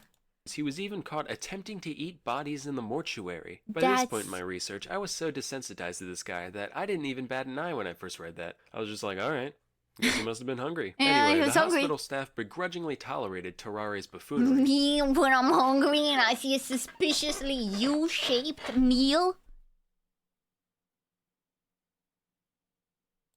Until one day when he went too far. Well, Terrare, you've only had 3 mess hall raids, 4 miscellaneous trash-related mishaps, and 1 cadaver defiling. So I'd say, so far, this week's been pretty good. Doctor, we should probably inform you that a 14-month-old child has gone missing from their room.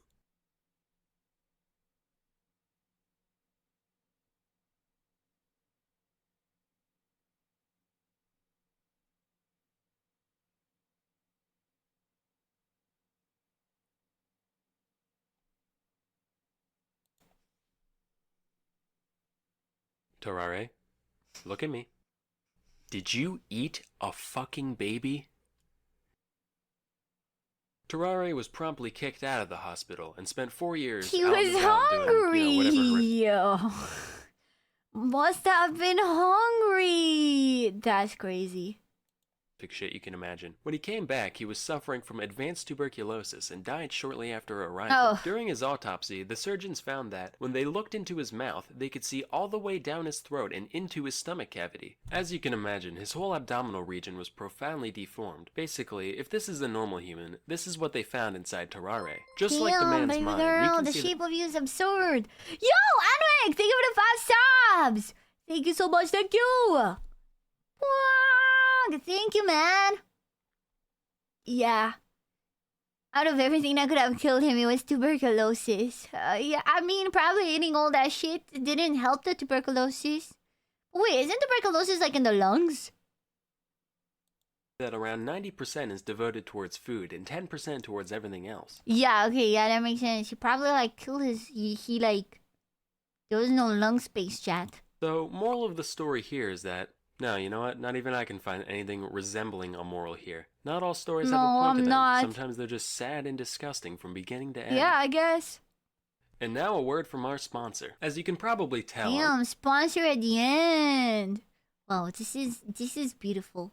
I'm a very visual person when it comes to learning. I firmly believe that engaging visuals are an essential teaching tool that allows for much deeper comprehension than plain old walls of text. That's why I'm pleased to introduce our sponsor, Brilliant.org. We all know that math and science are really important to master, and Brilliant's elegant UI and step-by-step design makes learning seemingly complex topics very intuitive, especially for visual learners. Their straightforward graphics, delightful animations, and interactive puzzles make it easy and fun to hone your own critical thinking skills. Personally, I've always been super intrigued by neural networks. You got and a all the things you PhD can do with here, them, really? But I've always been too intimidated to research them in depth. After learning about Brilliant, I actually started taking their course in the subject, and I gotta say, it's been such a pleasurable experience that I plan to continue with it. Coolest part is bunch of hours watching. Oh shit, you're right. It's probably a very whole video. Well, thanks for watching. I normally don't skip, because I'm reacting, so I might as well. Oh shit.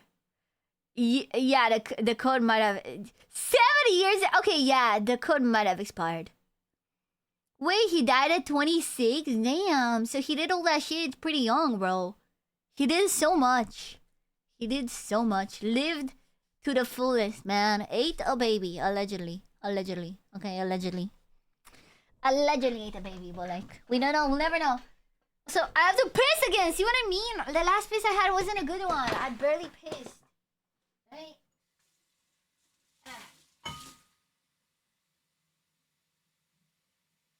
I'm getting water so I can refill the piss after I piss it out. Yeah, the baby did live once. You're right about that. Very right about that.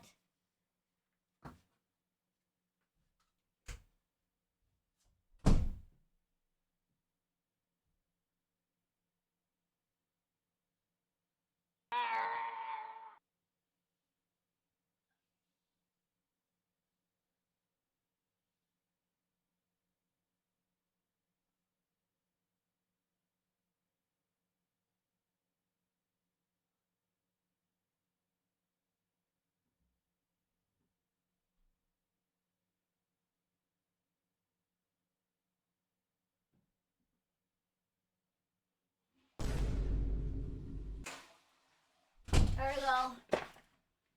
Real piss. God damn. Stuff gets stuck in my wheels. Sounds like that Futurama episode when Bender became human. Damn, I only thought Detroit became human, chat. It's not only Detroit. It's not Voz, it's a bottle of water. How's the Voz thing? The bottle of water is fine. Did you watch now? Of course not. Chat, why would I watch now if I didn't 10 minutes ago? Come on. Detroit ain't got no human. No, but it become human. Okay, you don't get it. It became human. It became human, man. It became human. Yeah. It became human. If I say the same thing over and over, it makes me more real. Have you watched the Pope video? What? What Pope video? Will you ever watch? Maybe. What is human if not having a baby inside? What if Terrara just wanted to be Emperor? He ate that baby because he just wanted to have a baby inside of him. We solved it. Frog friend, hello. Oh, something else. Maybe I'll watch it next time. I do want to watch some different things. Should we try this one? I use chromosomes to become God in Total Warhammer 3. Right off the bat, the title is giving Russia Badger, okay? But I don't think I've seen a video from the channel before, so let's watch. I don't even know. Isn't Warhammer the one with, tanks? Warhammer Total War 3 is a game where you can socialize with your neighbors, build lasting relationships, and undertake extreme renovation projects. Oh, wait, is this the historical one that nerds play? When they're like, no, that's Rise of Empire, no? It's Total Warhammer. It's a different Warhammer. I am thinking War Thunder again. I always am thinking War Thunder. Expansive fantasy setting, there are dozens of races to choose from, and any choice is Wait, is this like related to Warhammer 40k?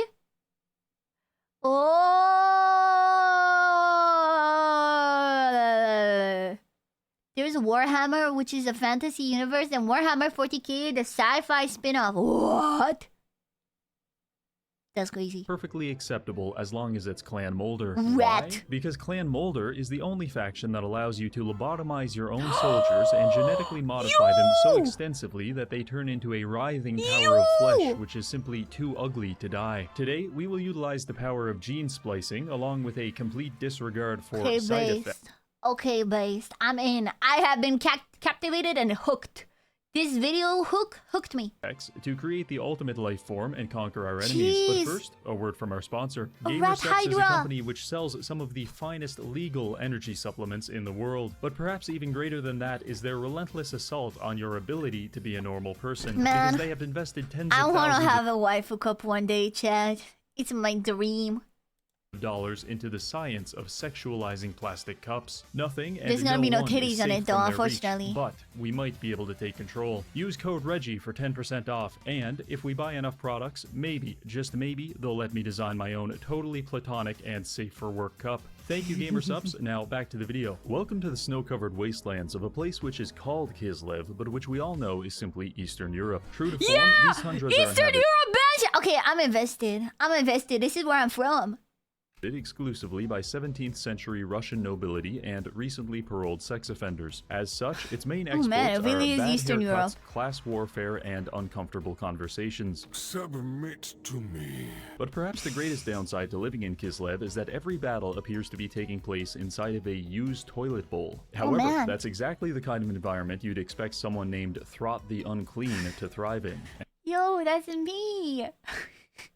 I want to die like that. Pee-pee the unclean. Like, my name literally means piss in Romanian, you know that? And thrive we will. Our goal is to transcend the weakness of our genetics by responsibly using science to ethically create the perfect organism. The only issue is man. that the more we edit our chromosomes, the greater our risk of developing this unfortunate condition called genetic instability. It's a pretty mild disorder. Your chance of survival I'm pretty sure that's what the British royal family did. is about the same as getting shot in the head, because the main symptom of this condition Not a is bad immediate joke. and rapid physical disintegration. And if you take it too far, genetic instability turns into explosive instability, which causes your anatomy to detonate on contact with the enemy. Man, We could work okay, on a well- cure, or we Built-in bombs. Rat bombs is all I'm gonna say. You're not unclean, you're the unwashed. Okay. Well, at least I'm not washed. You know what I mean? I'd rather be unwashed. could just push you down a garbage chute and try again, because by pressing this button, we can literally recycle you. This is done through the use of the growth vat. You can think of it like a compost pile for people. I'm going to try to make a unit with the maximal amount of genetic modifications, and according to my calculations, the chance of doing that successfully is approximately 0.03%. So, you know. And there's gambling. Okay, this is the best faction. We're going to be doing a lot of recycling, but before we can spit in the face of statisticians everywhere, we need a plan to expand our empire. And when it comes to plans, there's nothing a rat loves more than a little cheese. The first step is to go south and capture this settlement. We engaged in a close battle, but thanks to my tactical brilliance, I managed to kill almost everyone in my army on turn 1. Oh, By no. Skaven standards, this is considered very impressive. Following this, we spent 5 turns converting the entire population of Fort Straghov directly into food. The legality of this maneuver is up for debate, but when you physically consume the victim, witnesses, and all evidence of a crime, I think you're in the clear. It's around this time a man displaying every known symptom of the Wow, he's so beautiful. Wow, you're so handsome. Wow, baby girl. Wow. bubonic plague will declare war on you, but you can ignore that and instead focus on speedrunning homelessness by traveling to your capital city, demolishing it, and resettling it on the next turn, using all of your stockpiled food to rebuild it at level 4. Now I know you're thinking, but Reggie, won't your population enter a profound state of starvation since you've used Nah, don't worry. It's Eastern Europe. We're used to it, man. We're just gonna wait in the bread line for 5 days. your entire food supply on a fancy building? The answer is yes, but also, I don't care, because by turn 10, we will have access to late-game units such as Rat Hydras. And we're Rat going to need them Hydra! because Sarina just declared war Dad, did you know we have rat hydras in Romania? Did you know that? It's true, it's true, it's true.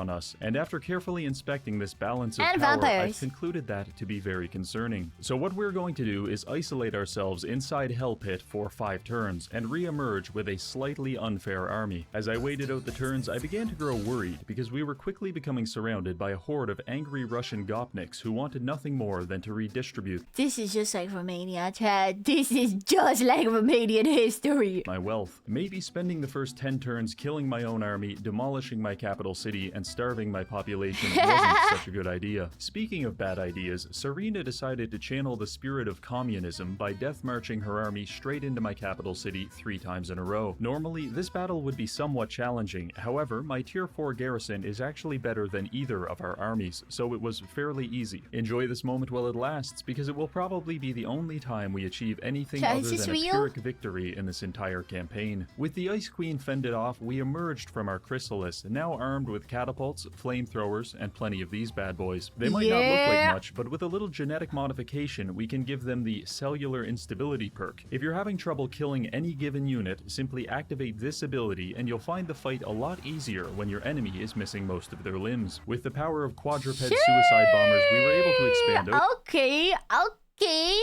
Kind of makes me want to become a rat. You know, the feminine urge to want to be a rat. Outward, even completing this quest battle and acquiring Gorich, a unique hero who is 12 Whoa. parts anabolic steroid Wood. to 1 part everything else. I don't think I can properly explain just how violently this man would Okay, Chad. You know when you see those hear me outs on Twitter and it's just a guy being like, hear me out, and it shows like a hot blonde woman? This is a real hear me out. Hear me out, chat! Chat, hear me out! kill you, but if you can imagine being pulled apart by meat hooks, then you're on the right track. After a few more turns, we managed to gain some territory, but we were in a difficult situation. To our left was the spokesperson for radiation poisoning, and to our right was an AI doing their best impression of Joseph Stalin. So I bought some cannons for the Second Army and sent it to defend the Western Front. Meanwhile, Throt engaged in various battles to the south, including this one, which was not fun, because despite having access to several powerful units, there is a resource which is fundamentally inaccessible to us, and that resource is leadership. In fact, every Skaven battle... Man. No, man, the rats are communists. They're like, you know, no, they're anarchists. Sorry, wrong word. The rats are anarchists! has 2 distinct phases. Phase 1, where you actually play the game, and Phase 2, where you spend 90% of your time scanning the periphery of the map in an attempt to stop your units from deserting you at the slightest conceivable inconvenience. What? Compounding Is that something that happens? They're just like, nah, I don't want to be part of this team anymore, nah. The rats always come back. Do they? this issue is the fact that Kislev units are objectively monotonous to fight against, because each and every one of them is experiencing a crippling identity crisis where they can't decide if they want to crush you with a mace or shoot you in the neck with a flintlock pistol. This makes them supremely unsatisfying to interact with, because it feels like every unit just does the same thing. If I shoot pistol. Wait. unsatisfying to interact with, because it feels like I shoot pistols and stab people. You shoot pistols and stab people. We are the same. every unit just does the same thing. If we liken a diverse army, such as this, to a delicious and well-decorated cake with various flavors, then the Kislev army is that same cake after it has been beaten with a sledgehammer to the point of becoming a homogeneous sludge. Seemingly, the only units that don't struggle with this brand of dysphoria are the polar bears that will inevitably flank you and rip out your carotid artery, which is a nice touch, but I just wish that having a large... Wait, can you play as polar bears? Like, is that a faction? Total War is so based. I just found out about this game right now. mammal violently chew through my neck veins wasn't considered the highlight of my day. So to conclude my unsolicited review of the Kislev race, I give them a 1 out of 10. Regardless, winning these battles put us in a very strong position because we're now within striking distance of the capital city of all of these godless sodomites. Soon, Ratkind will prevail. However, things weren't going so good on the Western Front. Leukemia Man decided to attack my second army. The auto-resolve thinks we're going to lose, but when you're playing Skaven, the accuracy of auto-resolve is about on par with the accuracy of a schizophrenic witch doctor who is covered in chicken blood, so I thought I could take him, but I was horribly wrong, because after approximately 3 minutes of fighting, my Skaven slaves were being violently domesticated. No!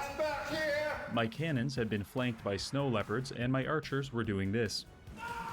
Moments like these remind me that my personal battle against autism is not going very well. So, the Great Orthodoxy made a generous contribution to population control on our behalf, but that's Total War is so much fun. People flock. There's a faction as polar bears, giant ones, yes, as mounts. Damn, but they're not bears. You have demon dogs? Demon dogs?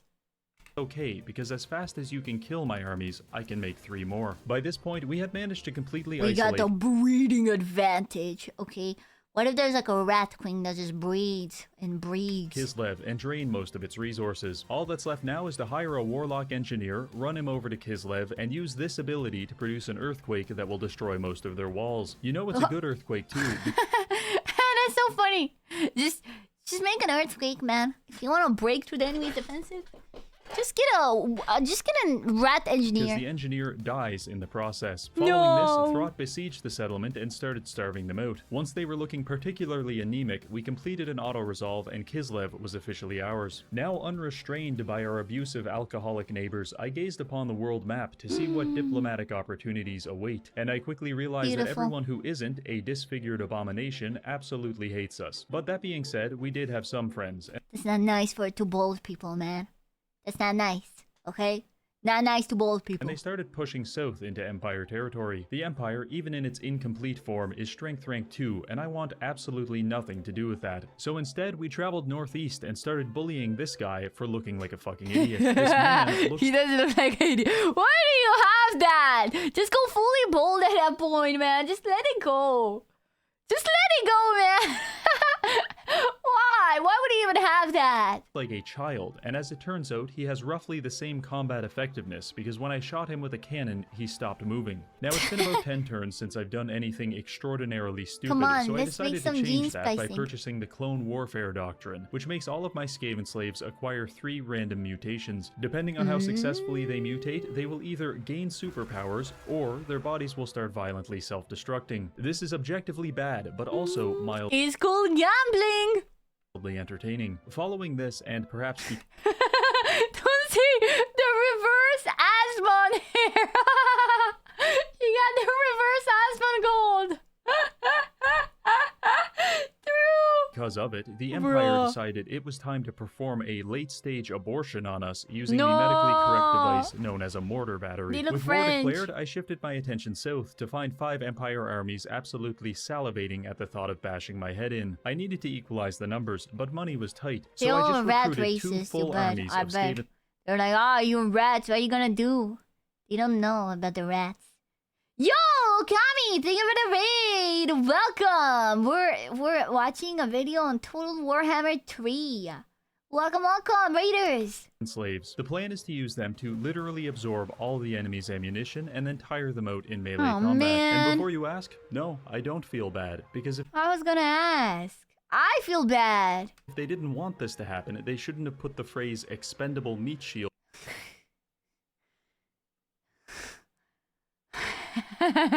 Okay. Okay, the devs knew. Poor leadership. Okay. Using a million rats as 45 militaries. Okay, dude. No wonder they like betray at any point. on their resume. With our preparations now complete, we entered into an absolutely massive battle against the humans, with each side deploying 5 full armies for a total of over 7,000 people. Victory here could secure us a path into the Empire, and defeat would probably set us back about 20 turns. So here's the plan. Step 1. Use my failed science experiments to physically disgust the opponent. Step 2. Create a formation of people that actually matter atop of this hill, and use my poison wind mortars to harass the enemy on approach. Step 3. Have a panic attack from trying to manage 4,000 units. And then the most important step of all, step 4, locate the enemy leadership and right-click on them with Gorich. After about 30 seconds of socializing with Gorich, the enemy heroes display a strong proclivity towards bleeding to death. The battle unfolded, Yay! and I like when they do that. Yay! Yippee, yippee, yippee. was utterly gruesome. Within 2 minutes, the hill we were holding looked closer to a mass grave than an active battlefield, with wave after wave of humans crashing against our line, only to be enveloped by a horde of rats and eaten alive. Every so often they would deploy some mortars to try to bombard us, at which point I'd use my rat ogres to absolutely flatten them. It was like watching a truck crash into an occupied hospital bed. Overall, the lines were holding well, and eventually, after 15 minutes of fighting, the day was ours. And Sure, 15 minutes? Holy, bro, got a whole day to wait. Wave died, but most of them were so terminally ill that this whole thing could probably be considered an elaborate form of euthanasia. The combined casualties came out to about 4,000, which caused the Empire to drop from rank 2 to 17, and we went from rank 14 to 45. Real nice. Definitely feel like a winner now. In the wake of this battle, Throp was able to plow deep into Empire territory, expanding our borders like an errant stream of piss. This caused just about every human in existence to declare war on me. If I focused my entire military in this region, they're just scared because they know the power of the rats. I might be able to hold the lines, but the issue was that this deranged proto-human was still alive and destroying How is my he still a settlements to the thing? north. I redirected 2 armies to deal with him and eventually managed to trick him into leaving his capital city, which I then attacked. If we use the auto-battler, we'll probably lose, and that's because using the auto-battler is a lot like smoking crystal meth out of the barrel of a loaded shotgun. It's convenient and exciting, but sometimes just not worth the risk. So we did this fight manually and absolutely That's wisdom right there, chat. Next time you want to smoke crystal meth out of a crack pipe, just think about that. decimated his garrison with our mortar teams. This was basically a death blow to his empire, and I found killing him so personally satisfying that I saved the replay so I could cherish and relive this moment forever. So let's regroup here. Our objective is to create the perfect life form, and I've tried. In fact, we're on the 11th generation of test subjects. However, it's hard to justify spending valuable resources on a project with a 99% chance of giving my soldiers brain damage. So until we defeat the Empire... It's about the gambling, man. You know the meme of the guy that's digging and the diamonds are right there and then he stops? That's you! You have to keep splicing those genes! We're going to focus on just creating good soldiers rather than trying to brute force a perfect one. For example, I worked out a rat ogre build where I replace all of their skin with mammoth hide, replace their blood with high-octane gasoline, and force them to ingest gasoline?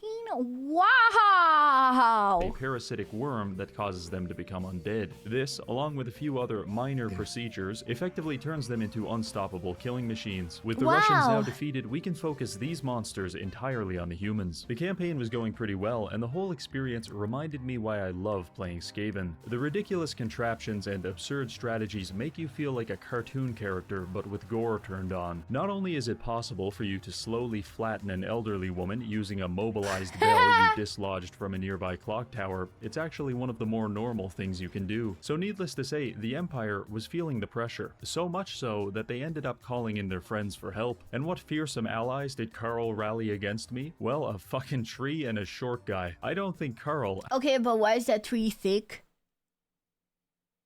Like... This is why God sends the strongest battles to the strongest soldiers. Has many friends, and he's about to have even less because his barely animate companion just ran headfirst into an army of flamethrowers. Meanwhile, the dwarves actually killed one of my armies, which is really unfortunate for them because now I have to introduce them to Rodney. With most units, there is some part that isn't dangerous, but with Rodney? Okay. Ja. Hear me out.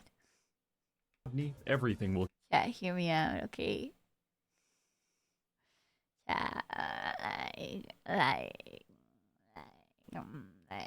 on, Chad. Come on. Come on.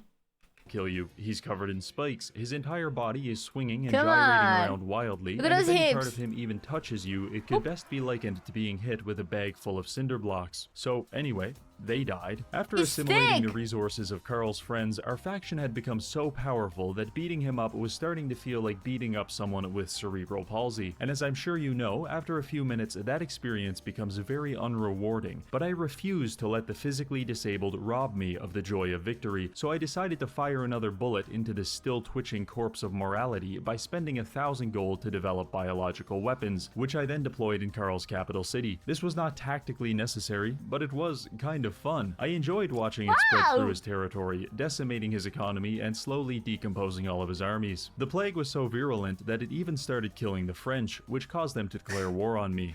I bet I've never had that happen to them.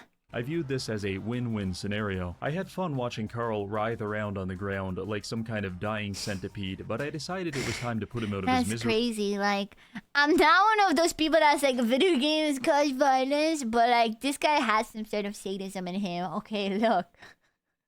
Look! Look! That's crazy. I went to Altdorf, sacked it for 30,000 gold, and then settled it as a level 1 Skaven city. That's a pretty humiliating way to lose your capital city, and I wouldn't be surprised to see a notification about Karl Franz dying of a drug overdose on the next turn. With the old world now under our control, I began pumping my soldiers full of mutagens, hoping that even one of them would transform into something other than a burden to society. The next 20 turns consisted of slaughtering the French, growing new monsters in a petri dish, and having a member of the Chinese mafia try to extort me for 3,000 gold. I said no, he said I'll kill you, and then I pointed out he's 3,000 miles away, checkmate Jackie Chan. Just to prove a point, I also decided to ambush one of his trade caravans, which was carrying 11,000 gold. I know the sight of me grabbing a civilian's head and slowly crushing it with my bare hands looks bad, but it's actually okay because these people are communists, and what they need most of all is freedom. And, as an advocate of freedom, I am morally obligated to extend to them the compassionate hand of freedom by balling it up into a fist and punching them in the face with it repeatedly until they submit and conform to my political ideologies, which is a roundabout way of saying I just wanted 11,000 gold, but I digress. After countless trips to the recycling bin, we were on attempt 28. It was promising. We got him all the way to 10 augments. All I have to do now is administer the ultimate mutagen. What is the ultimate mutagen? This is cum. It's basically a loot box of chromosomes, because it gives him 3 random mutations. I crossed my fingers and performed the procedure. It was a success. Joey28 officially had 8 mutations, which gave him a total of 17 augments. According to my research, this is the maximum amount possible. Or maybe I just made that up, who knows? Regardless, I think he's perfect. So ladies, like it or not, this is what the ideal male physique looks like. A badly mutated rat man with mammoth skin, diabetic neuropathy, propane sweat glands, and some kind of brain parasite. Have I broken? Okay, chat. Hear me out.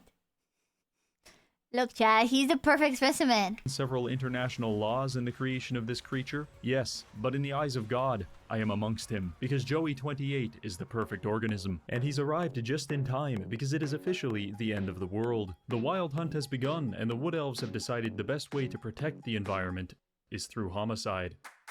2 sets of Wood Elf armies spawned at the Enchanted Forests in my territory. They look pretty formidable, but I know a thing or two about We Wood don't Elves. ring the Leaf Lovers special around here. In fact, fighting Wood Elves is a lot like fighting children. You can't just rush into the kindergarten winging haymakers. It's not tactical, it lacks nuance. In my experience, you'll find a lot What do you mean in your experience? What do you mean in your experience? more success luring them into the parking lot where you can ambush them with your friends. So that's exactly what we did.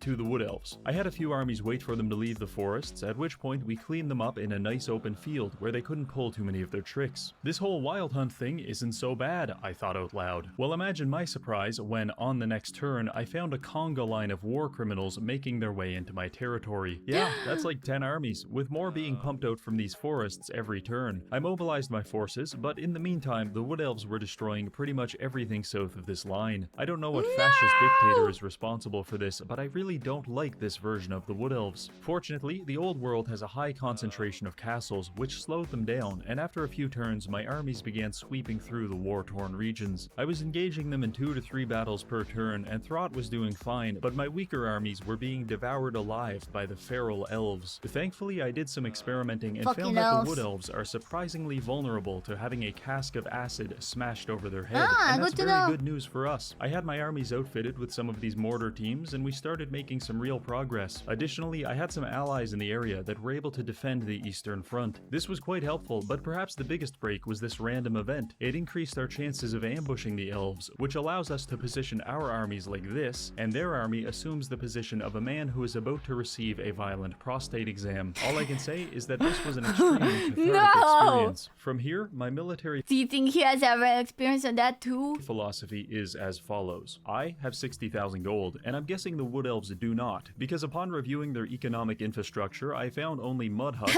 and strange They're men broke. tweaking on crystal meth. Therefore, I don't believe they can keep up this pace, so I'm going to enter a financial deficit to field just enough armies to gradually grind our enemies to dust under the assumption that they won't be able to replenish their ranks. Over the next 10 turns, I managed to slowly claw back my Also, territory wait. from the elves. Are these armies like NPCs? Or are they real people playing? I actually didn't even question it. It's like... Is it just like a campaign where it's already like NPCs? Yeah, okay, got you. I even had time to quell a rebellion from Krekronid of the Black Chasm. Who is Krekronid of the Black Chasm? Only the finest collector of level 1 archers in the entire world. Wow. And this, I had to congratulate him on personally. By this point, we've unified our eastern, western, and central fronts, effectively pushing the Wood Elves back to this choke point. Around this time, my allies declared war on Vlad von Karstein and asked me for help. Confused and clearly busy, I said no. In hindsight, this was the wrong response, because apparently it was a social faux pas on par with pouring lubricant on a wheelchair ramp. Within 2 turns, the entire world was so disgusted by my actions that 17 different people canceled their trade deals with me, including Vlad. That's crazy. Costing me thousands of gold per turn. Furthermore, a couple others just outright declared war on me. So needless to say, we're on our own from here. With our armies now unified, we Oh, it's fine. The only person you need is yourself. pushed through at Helmgart and even repelled 1,800 elves on the next turn. After this victory, the Wood Elves attempted to call time out by issuing a press release that the Wild Hunt was over. Sorry guys, I'm afraid that's not how this works, because my Wild Hunt is just beginning. They were like, Briefly oh, what if we just make the news that, yeah, it's done. Yeah, it's over. Regrouping at Paravon, I took stock of the situation. We have 5 armies. Throt, specializing in giant monsters, Snickich with assassins, Bok and Ixstone are bringing in the siege weapons, and finally Bilefitch has every known flavor of Rat Ogre. Rat Ogres with flamethrowers, tasers, Gatling guns, and even Rat Ogres covered in sheet metal. Comparatively, the elves don't have as much, but they are in the forest, and fighting a wood elf in the forest is like fighting an Italian in a spaghetti factory. Thousands of years of evolution have rendered them perfectly optimized for combat in that environment, so they're still Makes sense. fairly dangerous. The first battle was against Durthu at Waterfall Palace. I stormed the field with my monsters, and the elves adopted this strategy of shooting us from behind a wall, which was smart until the wall broke. I can guarantee you they weren't feeling so smart then. Meanwhile, Durthu was waiting alone at the top of the mountain as if he was expecting a fair and honest duel with Throt. Instead, I had 4 assassins stab him to death. The first battle was behind us, and it It's the night of the black knives all over again. No. really sucks fighting in this environment, so I took a great satisfaction in auto-resolving my way to the final forest. It's being guarded by Orion and a few others, but at this point, we have the momentum, we have the numbers, and most importantly, we have Joey. We gave these drug-addled perfect freaks specimen. the beating that their parents should have given them 30 years ago. I mean, we really put a pounding on their ass. Gorich, Joey, Throt, it's going to take the Wood Elves years just to learn how to walk again. And as I stood there in a burning forest, surrounded by thousands of dead elves, I knew I had done the right thing, because the Wild Hunt is finally over. Sure, it cost me 10,000 You know, yeah, all he did was, he only did this for peace, man. He just wanted peace. gold per turn, and I'm at war with everyone from the triads to literal demons, but all of that pales in comparison to the fact I have killed all Europeans, become God, and saved the world. I really couldn't ask for a better legacy, and with that, I feel Throt has achieved his goals and his purpose in life is complete. So that's it for this video. Feel free to check out the Beautiful. second channel where I'll be posting some of my extra content. Big thanks to this month's patrons for supporting Beautiful. the channel, and finally, thank you for watching. Absolutely beautiful. Yeah.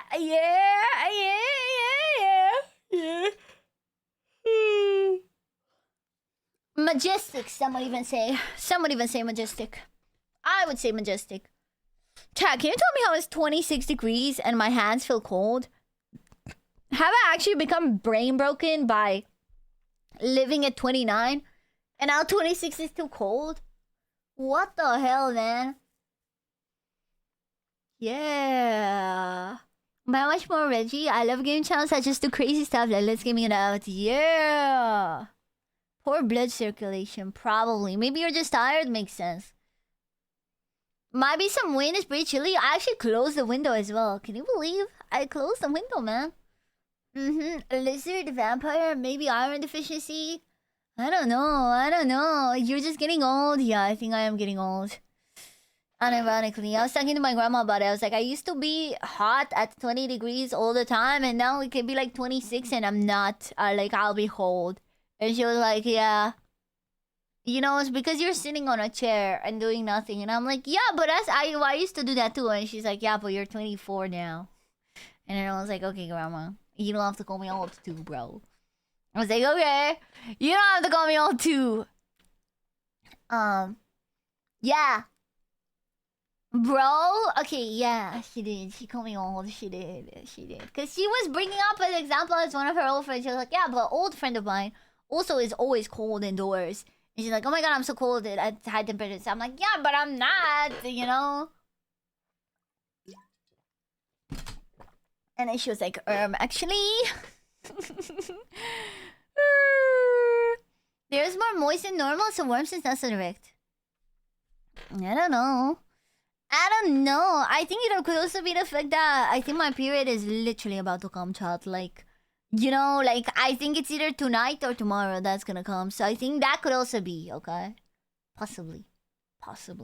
And that probably also explains, other things that have happened today that normally don't, okay? I'm sorry for that. Okay, chat, real talk. I do really appreciate... God, this is gonna sound so gay. I do really appreciate the time we shared together in the day, and it's really my only socializing point in my life at the moment. Okay, maybe, possibly, maybe. Okay, maybe I don't fuck... Maybe I don't hate... Maybe I don't hate you. Okay? Maybe not. Only sometimes, okay? Sometimes I won't. You know, say you hate us. I'm trying not to because I feel like some people take it seriously. Like, I feel like some people actually think I'm just a hater and I hate everyone and I'm just a bad person and I'm just bitchy and I just like to, like, you know, like sometimes I think it's funny, but sometimes maybe I do it in the wrong times and it's not funny and I can't really tell. And sometimes I do like take a bit of that persona of like the anime girl that's always super mean because I think it's funny, but other times I'm like, I don't want people to actually think I'm a bad person, you know? Which is why I think that chatter affected me. It wasn't even the fact that he said that I have no friends. It was the fact that he said basically that I'm a bad person, and it kind of broke me a bit. But yeah, it's also again cause like it's like the hormonal time of the month. You're so gay. I know women are too hot, but men are also hot. Anyways, 40% opacity.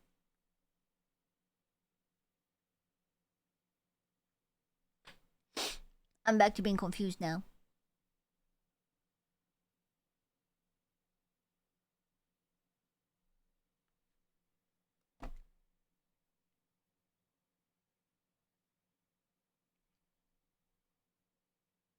%40 opacity. 40% opacity. 40% opacity. Where did I thought someone redeemed bold? I thought I saw you said go bold. Oh yeah, someone did redeem bold. They made me bold, chat. They made me bold. But with this hairstyle, the bangs don't go. So honestly, look. You see that? 40% opacity. See that? 40% opacity, chat. 3 times babe, 2 times bimpy. 40% bold? No, it's 40% opacity on the thing. You know? You see it? Did you see it? Yeah. Sorry, I caught some hair. Sorry, I have too much hair. I wanted to move my arm and I had some hair caught in between the chair and my back, and I pulled some hair out. You still have that hole? I know, but it's like 40% opacity. 3 times babe, 4 times pimpy. I also do not know the context spectacles. Don't worry about it. Grow hair back right now. Fine. If you say so. A few weeks ago, okay, but like it was ages ago. It wasn't even a few weeks ago. It was like years ago, basically. Okay, but also I didn't gaslight you. You didn't notice. You didn't care. I upped the opacity. Hear this, chat. The people that weren't there, you're gonna be on my side 100%. Hear this. Okay, so imagine this: me streaming. And I stream with my mono, and I up the opacity of my eye bags by a whopping 10%. It used to be like 39%. Now it's like 49. Okay? I up the opacity of my eye bags by a whopping 10%. And I go live, and obviously I'm like, hey chat, do you notice anything different about me? Teehee. And they're like, no, we don't notice anything. And I'm like, okay, rude. And then I zoom in on my face. I'm like, now do you notice? And they're like, no. And then I'm like, oh my god, my eye bags are 10% darker. How could you? You know, I'm like, oh my god, you didn't even notice. And then they're like, oh, you're gaslighting us. Oh my god, wow.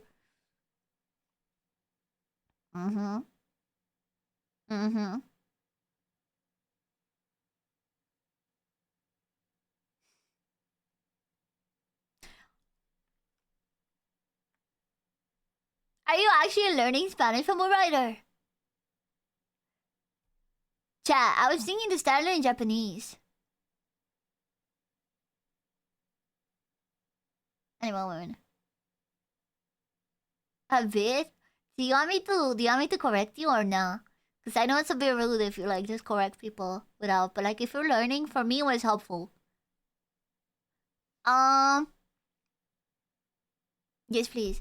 Okay, so from what I see, I think it's like the only mistake I can see is olvidar is like the infinitive form. So nunca olvidar eso es como, it's like fuck, I don't think there's any, but basically it needs to be like, it also needs to be conjugated, right? So it'd be nunca olvidas eso. Huevo. Hi, Tom Skyrer! But it is annoying because every yeah, it's the infinitive form. Like not, for example, to eat. It would be like never to forget this. You know, like it's the verb to forget. But also if you have two verbs, then it is correct. Because if you want to say you can't forget this, you'd say nunca puedes olvidar eso. And that's when you leave it as olvidar. You know, so if you have two verbs in one sentence, then you use the infinitive, you know, but the first one has to be conjugated. It's annoying. It's annoying. But yeah. I was thinking to start learning Japanese, chat. To be fucking weeb, bro. You know what I mean? Just because. You know what I mean? I don't know, because I keep saying it's probably too hard, but then I haven't tried, and it's weighing on me. I'm like, I haven't even tried, you know what I mean? Nunca lo olvides, amor. Pues sí. Pues up, no? Weird Bark is going. I'll actually probably start watching anime. I don't have a Japanese streamer, so I'll have to watch anime, bro. Pipi looks better real than her model. What? So you're calling my model? See, chat. Okay, I'm gonna be honest. I don't want to break the kayfabe, but when I do, like the what? So you're calling my model ugly, huh? You say the model's ugly? I don't actually mean it. I just think it's funny. But then I think people think I'm serious. The kayfabe, you know, the kayfabe. The kayfabe. You know, I'm trying to break the kayfabe. It's the illusion. That was obvious. I don't know if it is. Okay, I don't know if it is. Like, I don't actually take everything as bad, you know, and like go like, oh my god, so you're saying this? I just think it's funny. I don't know how to respond to compliments. So I think it's a lot funnier to go like, so you think my model's ugly, huh? Oh my god, how dare you, you know? The gay fade. No! Yeah, what Asher both wrote. Kayfabe. Yeah, the kayfabe. Yeah, not the gay fade. Yeah.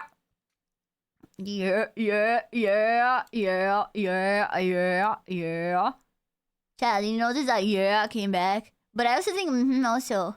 Hearing your Japanese would be cool. Chad, you know what? I'll do my first Japanese lesson tonight, okay? I still have like half a year of Duolingo because I paid for all of it. So I decided I might as well use it. So I'll try, but no hablas Nihongo. Pues ya no.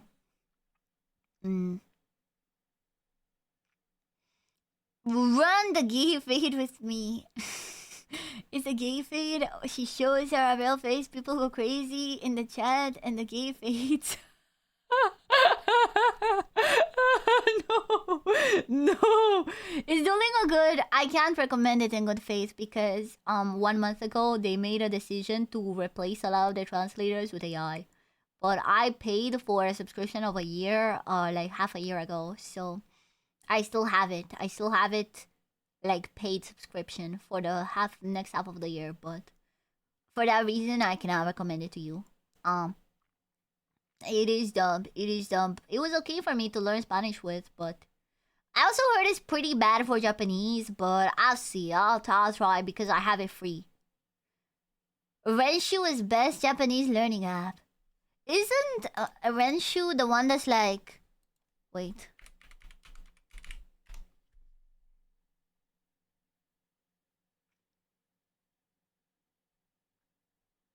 No, it's not the card one. Should I get this one? Wait, is this free? Because I could just get this one. Never knew about it. It's Friendship completely free. The free version is unlimited. There's no timer before you're forced to pay. Okay.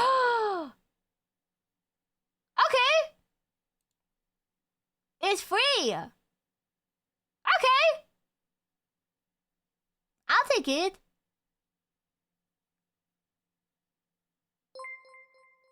I'll see what it is. Yo, Drippy! Thank you for the 5 subs! Thank you. He has a little blob, dude. Chat! Oh, actually, speaking of AI, I have questions. Also, 5 subs. Thank you so much. Insane, man. The demon never stops. Holy shit. But no. Chat, question. Again, I think I'm a boomer. I don't use ChatGPT at all. And it's not even because I'm a super purist AI hater. I generally just despise like generative AI that's used to replace creative jobs, for example, like arts and creative writing. ChatGPT is like, it can do that obviously, but like by itself, I'm like, whatever. So that's not the reason why I don't use it. It's just that ever since it got created, there's been no point in my life where I felt like I needed it for anything. You know what I mean? I just have never felt... I don't know if I'm just used to just Googling stuff and I've never felt that I have a lack of information. That's on one hand. And on the other hand, I don't trust it. Like, genuinely, and this is not like a tinfoil thing. I think it is wrong many times. Like, when I Google something and I get an AI overview, I am like, yeah, this is probably a bit wrong. You know what I mean? Like, sometimes I want to trust it because it's convenient that it's the first thing, but then I'm like, yeah, it's probably not true. You know what I mean? I just don't get it. And lately, chat, there was this news about people with AI boyfriends and girlfriends, like, dating ChatGPT. Hi, Ghost of Mandalore! Found you on YouTube a while ago. Welcome. We're talking about AI. Because, like... I feel like a boomer. I feel like a boomer because people use it so much, but I am like... I don't know. You know, cause I tried to use it once. And I will tell you for what. It was like 2 years ago. And I was trying to do TikTok. So I was like... someone I think recommended to me to ask it about TikTok trends. And I opened it and I was like, hey, what's TikTok trends? And it just felt so awkward to ask a robot. And it said, oh, you could, like, it just gave some super general things. And I was like, yeah, you know, no, I'm good. And then I've never used it again. I've never even used character AI. I think I'm just used to the life before it. And now I realize that's how boomers just never got phones, because they've lived for so long without the mobile phones that are like, yeah, I don't need it. And then I'm like, damn. What's TikTok trends? No, I didn't try to ask you what TikTok trends are. I don't watch TikTok. So on Twitter, I scroll a lot of Twitter. So I find Twitter trends instantly. Like, I'm pretty sure I'm the first VTuber to hop on the booba weighing thing. You know, I'm pretty sure I'm the first VTuber to hop on that because I just scroll Twitter a lot and I find things. I'm like, okay. But for TikTok, I don't use it. So I was like, ugh, I don't want to fucking, like, you know, TikTok trends where it's like, it's an audio and you put your thing, you know? But, like, it's like, yeah. But I just use character out when I'm fucking bored and kill time. I feel old. Just because, you know, I'll say for as much as it's untrustworthy, it's more useful than Google these days. I don't know. Because I know how wrong it can be many times, I wouldn't trust it for anything important. For example, if I wanted it, like, for example, sometimes I try to Google solutions to live 2D stuff. And this is a very niche thing. So it's really hard to find Google answers to something that doesn't work in live 2D. But because there is no Google answers for it, I fully doubt that ChatGPT would be able to navigate through that. You know what I mean? Like, I just wouldn't trust it. I don't think it's a boomer issue. A lot less people use ChatGPT or AI more than you think. Okay, I think I'm just chronically online, and a lot of other chronically online use it a lot. And I'm like, damn, I'm chronically online and I don't, you know? But yeah. Or like, you know, I think Ask Grok should only be used for a funny punchline.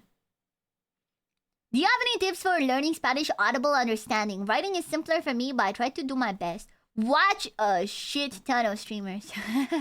Just because I didn't understand much at the beginning. But then, okay, I'm gonna be honest. I do have an issue. I kind of maybe understand one streamer. Okay, like, thing is, because there's so many different ways to speak Spanish, I understand people less and less the more they deviate from the way that this one streamer talks. And to him, I understand literally everything he says. To other Spanish things, I understand less than I understand from this one streamer. Because he's all the Spanish. He's my Spanish. Yeah. But, yeah. Anyways, let's watch maybe a couple more videos before we go. Yeah. Jack, who's BB Slayer? Grocker, who's Gronky? Who PP? You know? He also speaks a ridiculous strong slag dialect. Wait, what's a slag dialect? What is a slag? Don't call him a slag, you bastard! Have you ever seen an internet story video? I think I may have, but I'm not too sure. I was gonna watch some of the funniest moments of Markiplier and Lixian, who I believe is his editor. I was like Markiplier clips. Okay, they're very chill. You know, lately I actually started watching Markiplier. I never did in my childhood. I started watching his FNAF Secret of the Mimic playthrough after I finished it myself. Lixian, queue up jump scare like 17, the one in your collection, and put a timer on for like 3 minutes, and then when 3 minutes is up, set the jump scare to blast really loud right then and there. People will forget about it, so don't worry about it. Cool. Thank you. Damn, I need to do that with Crazy. Yeah. I like the way you sound with your voice. I think you sound cool. Thank you. That's the first time I think anyone said I sound cool. I've had people say annoying. I've had people say cute. I've had people say sexy for some reason. I don't see that one. But cool, I think is the first time. You're gonna forget. Yeah, I sound cool, chat. Pie? What is that?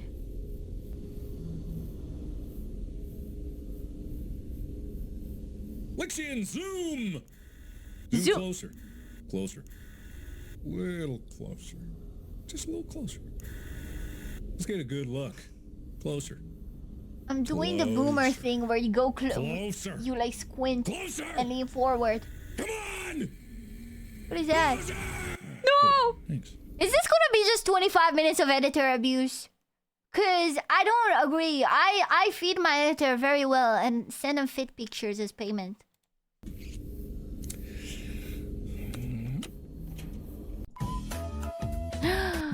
Cute Hello, feathered. everybody. My name is Markiplier, and welcome to Sinking Iron, a game made by Lixian. But this is actually, I saw his video come out literally 2 hours ago, and I'm playing it. So I'm a little late, being 2 hours after release. How is that late? That was so fast. So, Why are they drawing him breathable, bro? Why are you? What do you send your editor? I don't even send him anything. He takes the VODs himself. That's how abused he is. Oh, you meant the. Oh, you meant the. Oh, you meant the. Oh, I thought you meant like what raw footage do I send? Oh.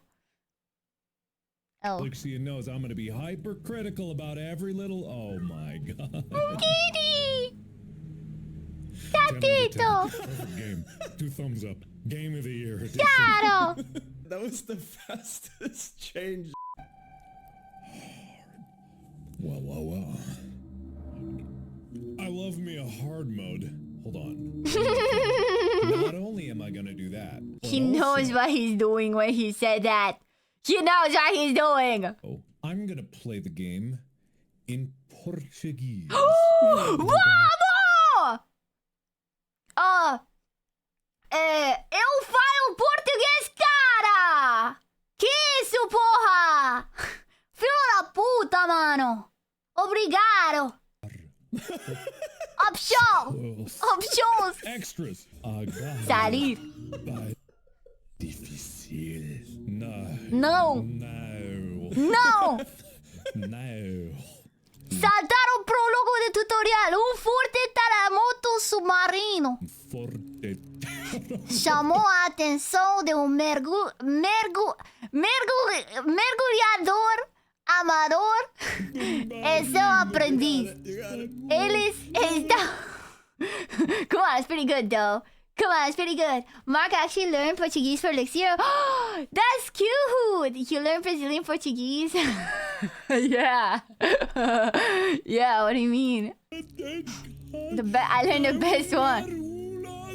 Eles estavam por perto quando o incidente aconteceu e decidiram investigar antes que as autoridades chegassem. Você e o aprendiz, boa sorte. Suffering. Oh man. Lixian, can you crank that up for me? Make it more legible, hearable. What? The death What? of Mark? I saw the death of Mark. Did you see the death of Mark? I saw the death of Mark. Is that me? That's a helicopter outside. I'm a dumbass. Welcome to Feed Vid Live. What This is the? a game about... This looks like Twitch.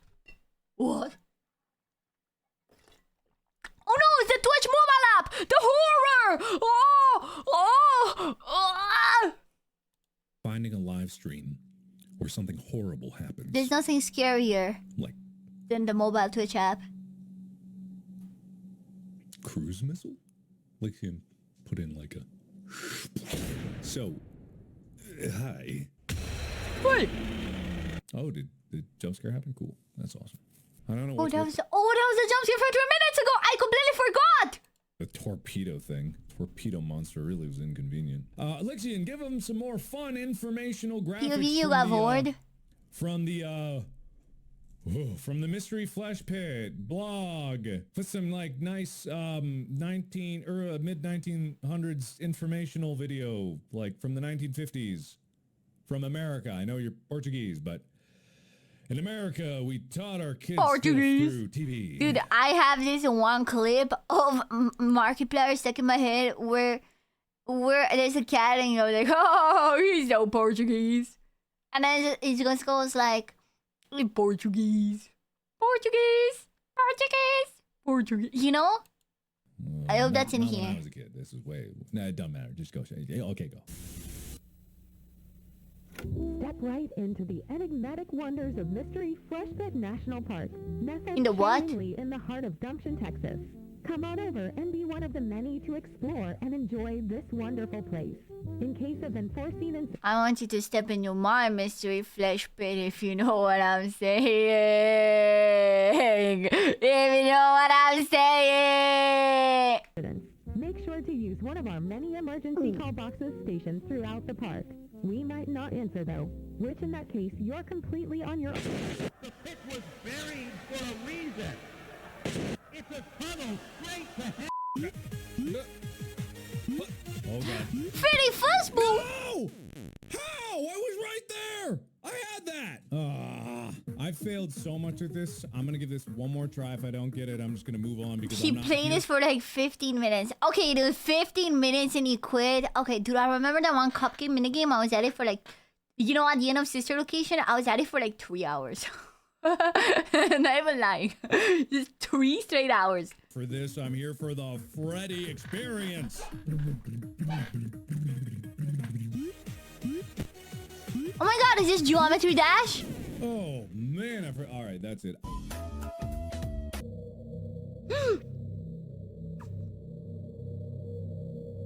Hello and welcome to 3 Scary Games. That's the least scariest thing I could have ever done. It's 3 scary games. Here's a jump scare. Is that good, Lixian? Is that something you can work with? We're coming up on the 100th episode. That's crazy. Whoa, that one. Ooh, spooky. Anyway, I'm gonna play some games now, and they're scary. And there's 3 of them. Maybe. Anything that I've already seen, Lixian, if you could please, kind of scoot forward unless there's new spooks happening. All right. Guess I'll head to the back and... I hope you come back. Uh-huh. I think I have to, or otherwise I'm going to get possessified. Sí. Porque soy Guess I did it. I'm la cabra. the best. I'm the greatest. That's crazy that he said because I'm the best. Well, I was saying I'm the goat in Spanish. Because you asked me why I'm so cool in Spanish. Ever in the history of mortuizing, which I think is the correct term. The frick? Thought I saw something. Can Markiplier bowl is the If I question. didn't, don't make me look like a fool, Lixian. Put something there and creep everyone out. But actually don't. Just make it think that you're listening to me and no one will know if there's something there or not. But definitely put something there. Or don't. It'll be our little secret. Wow. So is this randomly generated? Hello everybody, my name is Markiplier and I'm very tired. I'm gonna go into the Doesn't he have a movie on I'm this going to- game coming out? Fuck. Lixian, roll it back. I don't know what I'm talking about.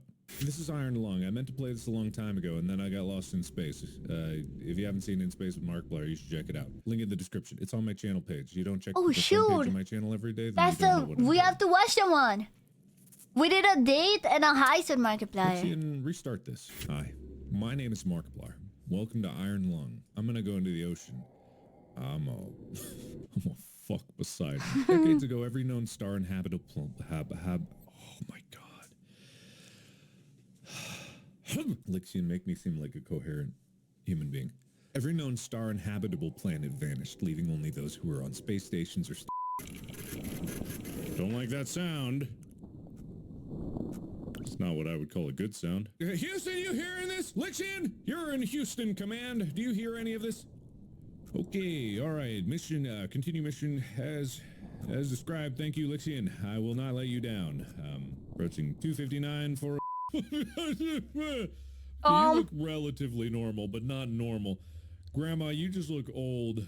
Honestly, Grandma seems like just a grandma. I'm gonna go with you. Hi. Hello. Oh, don't look at me. Lixian, I swear to God, if you put something... Is this one of those, like, you choose the one that's abnormal? I feel someone's presence in the room. I think something's looking at me. Maybe. Oh my God. For some reason, this literally only works properly with knock knock jokes. I'm hoping that Lixian played in the beginning of this episode the knock knock joke that really knocked us on our ass. Why is his body so long, you know? Wait, I'm covering him. I'm covering him, but you know it. You know it. You've seen on the other side. You've seen him on the other side. He has a long body. Undistractable. Oh my God. Knock knock. Who's there? Keep out! You are not wanted here. Knock knock. Who's there? Fuck you! Stay out! Let me in! Who's there? Step aside! I'm married! Who's there? Leave me alone! I'm getting horny! Who's there? Don't touch me! If you touch me, I'll have to sue you! Knock knock! Who's there? Santa Claus! You've been very good this year! You can listen to that episode in the description below. At angle 43 degrees confirmed, 43 degrees locked in. Who is drawing those sexy patterns of him, by the way? He's a lucky boy, leave the lad be. I guess. Also, is his last name actually Fishbatch? Not that there's anything wrong with the name Fishbatch. It just doesn't feel real. Okay? It just doesn't feel real. No way, that's what I said. Yes. His father was German. Yes. That's crazy. At this point, Plier would have been a better last name. I'm sorry. Progress good. Taking a picture. Is that insensitive to say? Okay. Well, this is just digital noise here.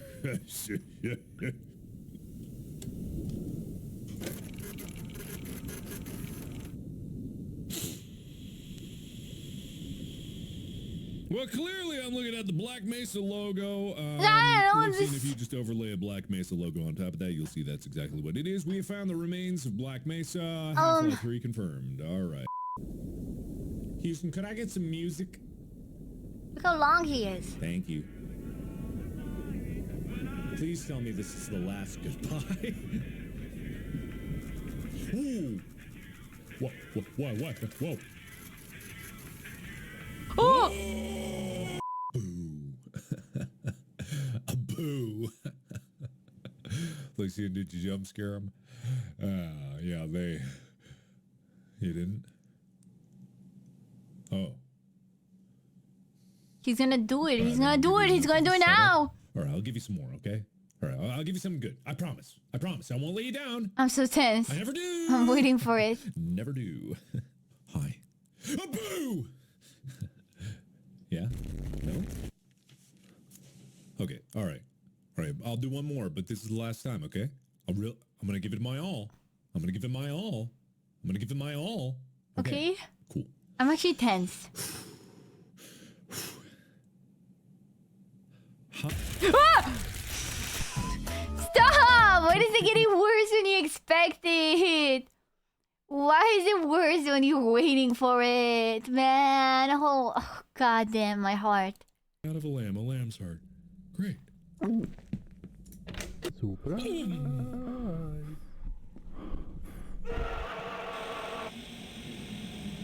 All right. So anyway, I think this is the end. Lixian, if you can find any other ending to this game, put it here. And credit whoever you find. It's 3 scary games. We're going to open up and we're going to do a jump scare at some point. I'm not happy about it. You're not happy about it. I know Lixian is. Why does he have to do it? Is it like tradition, you know? Like the way in Romania we have to sacrifice a virgin every full moon, otherwise the blood god will get us? Is it like that? No one's happy about it, but it has to happen. We literally cannot go on with the video until the jump scare happens, so we're just gonna get it out of the way, and then we can move on with our lives. Okay? All right? Everyone happy? Everyone happy? Everyone happy? I'm not happy. We just gotta wait for it. All right, Lixian, hit him.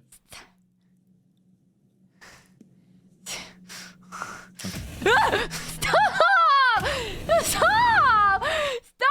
It's so much worse when I'm waiting for it. It's so much worse. Dude, you think USB would be better than if it's unexpected, man. Okay, she wants me to believe she's not. When she look mad, it's just tradition. Welcome to the Man. This is a game Oh man, where you're a salmonella and serial diarrhea. killer with no bones. Well, I guess they call prom a night to remember. Why do they call... Lixian, why do they call prom a night to remember? Why? I didn't go to prom. Get him! No!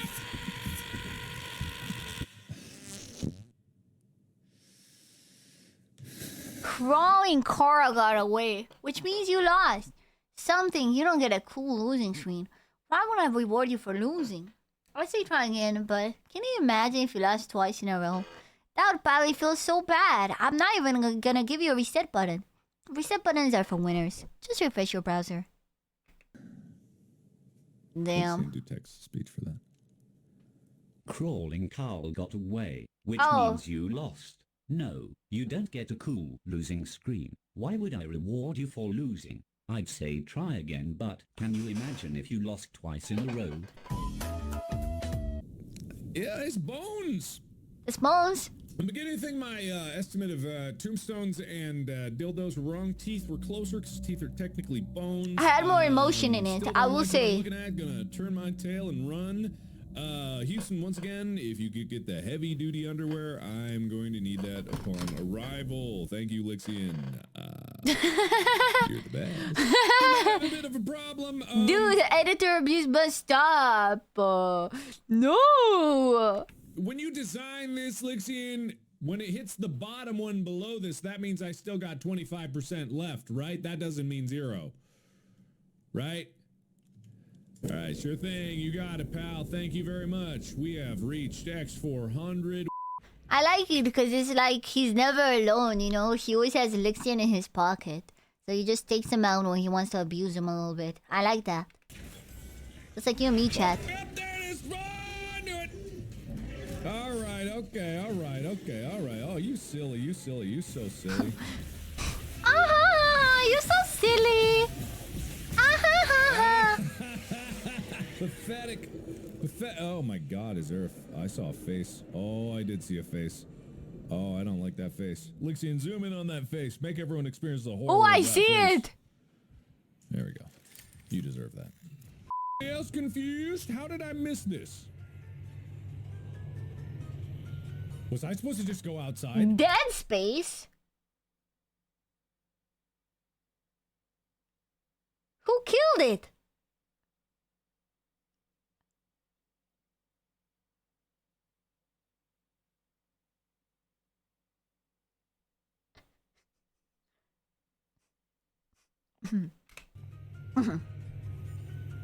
Okay, I'm dumb.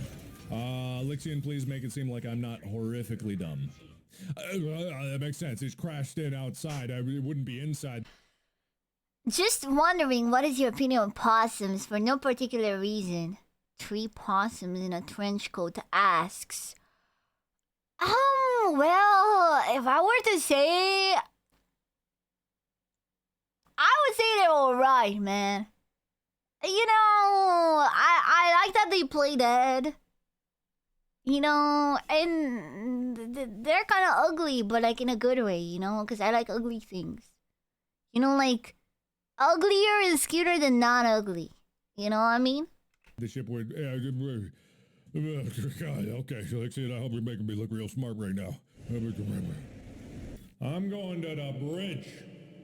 Well, I'm going to the crew deck, which is where I was supposed to go. Seamless loading screen. But good thing Lixian made that all short and sweet and succinct and just a montage of my successes and nothing else. Right, Lixian? Good. Great. Glad. But, I was getting those 20 minutes back. I'm assuming I was supposed to do that? Whoa. Shoot big orange. I turned down the volume, but trust me, it was insanely loud. And achieved. I feel real good about this, Houston. We're gonna go do about maybe 120 degrees for a while till we hit Y700. You got it. At least I got plenty of oxygen, you know. It would really suck if I didn't. And approaching Y703 and all that stuff is very cool and all, but curious how we're all gonna celebrate this when we get. Whoa. Looks like you were right about that. 25%. Roger. We are guys, 3, 2, 1. I think we're in trouble. Oh, baby. Oh, I play this game. Baby. Creepy ass baby. What you can do is zoom in jump scare. Thank you. That one didn't get me. It was too unexpected. Oven. It only gets me when I expect it. And also, he was very kind to make it quiet, because, like, the loud ones get me more. No, I'm not thinking about it. That's not what I'm thinking at all. I would never put the baby in the oven. I would never put the baby in the oven. Don't dare! That would be monstrous. It doesn't matter how much of a demon baby it is. You would never do that. Who could do that? That'd be so mean. Well, we now know a certain historical figure that would eat a whole baby, so... Shout out to Rory. Welcome to Cleanie's Window Service. My name is Markiplier, and I clean windows. Nice. Didn't know that about him. That's so nice. That is hilarious. Reminds me of Late Night Mop in a way. No offense, Lixian. Or, offense. No, it's not an offending thing. Why would I even apologize for that? Don't be confused. So, I can't fault that. That was really nice. I liked it a lot. Thank you, everybody, so much for watching. If you want to check out Late Night Mop, Lixian's game, I'll link it in the description. It's more cleaning-based horror fun. That's a weird... Wait, I think I might have actually played that one, the Late Night Mop. Isn't it the one horror game where you have to mop through someone's house? I think I did. I didn't know it was Markiplier editor game. Alright. God, Lixian, cut that out. I can't. I literally can't. It's too late. The video's already up. What do you mean the video's up? The video's up on YouTube. I can't change it. But look, I'm not an expert on how time works. That's my Lixian voice. And that means that you got it while you were editing, and it's at the very beginning of the video. And so, if you're only getting this message by watching this afterwards, then who is putting you, here and what?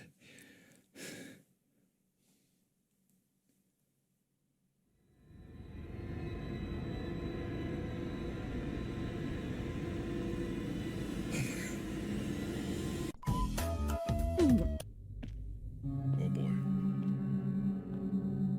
Lixian would never make the only baby girl.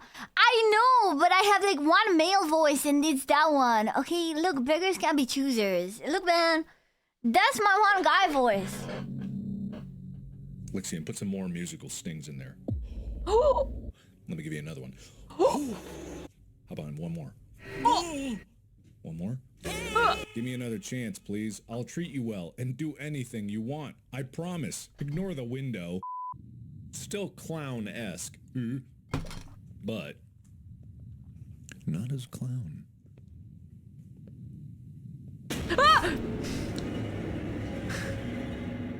Okay, man. I want to say that wasn't me screaming. That barely even a scream anyway. Lixian edited that in. That wasn't me, right? He didn't even scream though, or he definitely. maybe my scream covered his scream. It looked like he just jumped, but I think I just screamed over him. Put that in and not me. He grabbed an old clip from way long ago and just stitched it right over. Oh, you're sly. You're sly. Just all right. We don't need any more of that.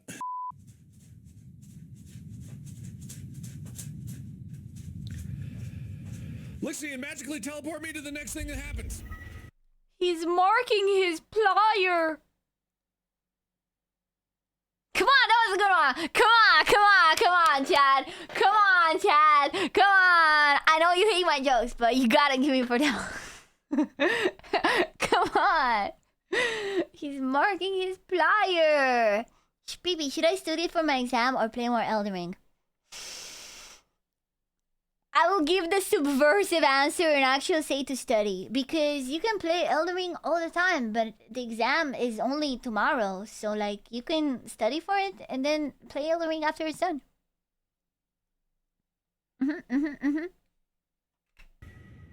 Just an empty room.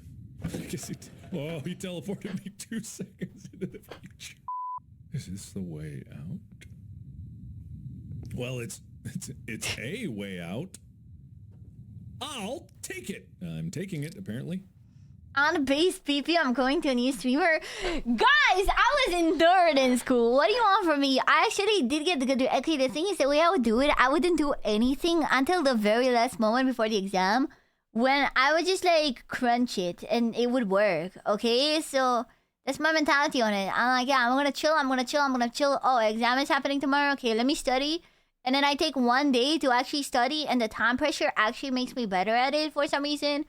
And then I would take it like easy, and then I'm back to chilling. Sure hope no one pushes me. My big fat cake. Down this thick hole. What the fuck am I saying? Elixion, make that sound way better. No, that was perfect. Elixion, make it worse. Oh. Wow! Chat.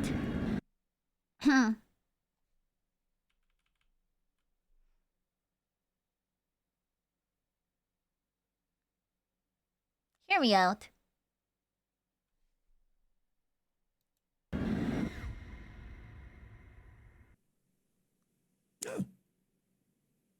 You 13?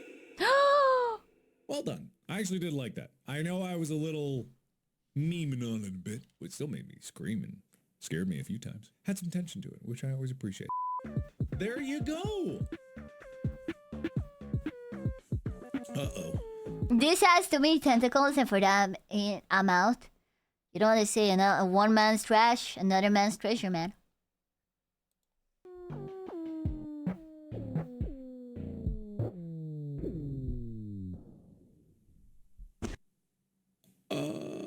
What was that? Lixian, analyze! It looks like a little Analyze harder. dead Analyze dog. harder.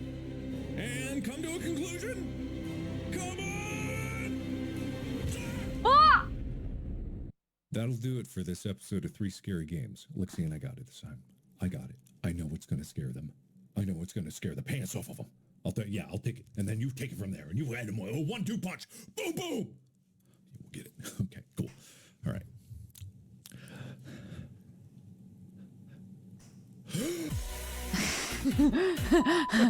Stop! I was waiting for it. But I mean, that's part of the prize of subscribing to my channel is you never know what you're gonna get, and it's always going to be something. Damn, he's a streamer too. Leave some for the rest of us, Mark. Have you asked you to subscribe? I have not! YouTube, if you enjoy video, subscribe. Because many people forget about subscribe. And like, you can miss video if you don't subscribe. And 80% of people that watch video not subscribe. So if you want more video, then subscribe. I said at the beginning of this, who's gonna stop me? Who's gonna stop me? Lixian is screaming, I bet, but who's gonna stop me? No one. No. This is the live stream. Video, I made a Spotify ukulele playlist that I wanted to share with you guys. I personally listen to it while I'm making videos. It's cute, chill, and relaxing, and you can listen to it too.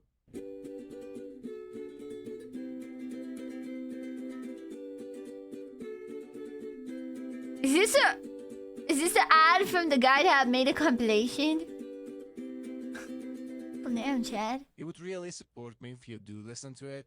Thanks again, and back to the video. If you want ukulele chill vibes. Oh, we're back here. I already read this. The face.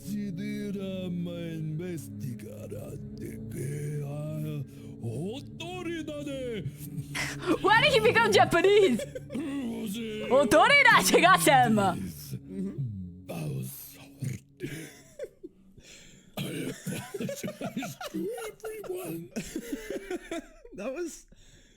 That was not bad. Not gonna lie. Okay, don't That lie. was actually Okay, quite no, impressive. you're lying. Okay, I know what Portuguese sounds like. Don't lie.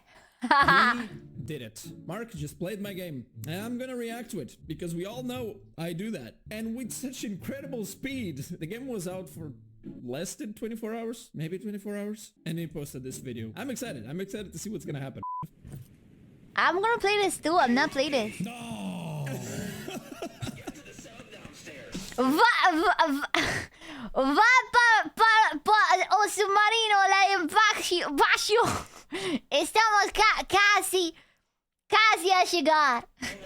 So disappointed. Oh. Vamos ser rápidos. This is crazy. I understand everything, bro. Portuguese so. I will translate for you. Hey, new guy. Come to the submarine below. We're almost arriving.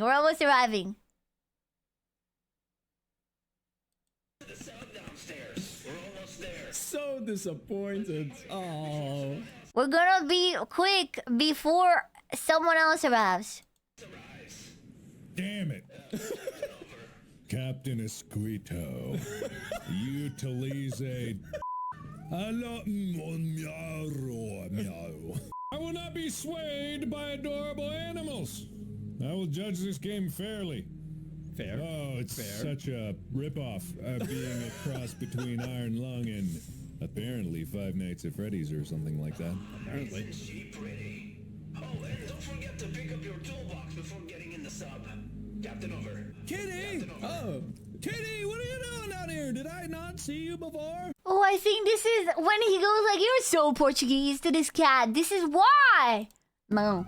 Oh, you're so Portuguese. Yeah. You're like, oh, you're so Portuguese.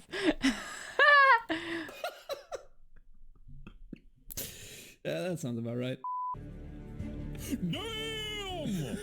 Unity! I mean, I'm an Unreal Engine man myself. Chegamos. I've never made a game. Maybe I'll do that someday. Maybe I'll just do a 24-hour live stream where I just see if I can make a game. And then publish whatever that is. I dare you to do it. So many people are probably like, oh man, you've been playing horror games for all. You probably can make a good one. I was like, I bet I can't. But I bet I can make an game. Oh God. Well, I just had to open my big fat gob. You're so Portuguese. Strategy. Ultimate strategy.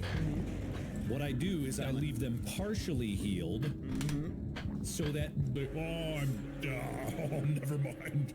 Damn. Chat.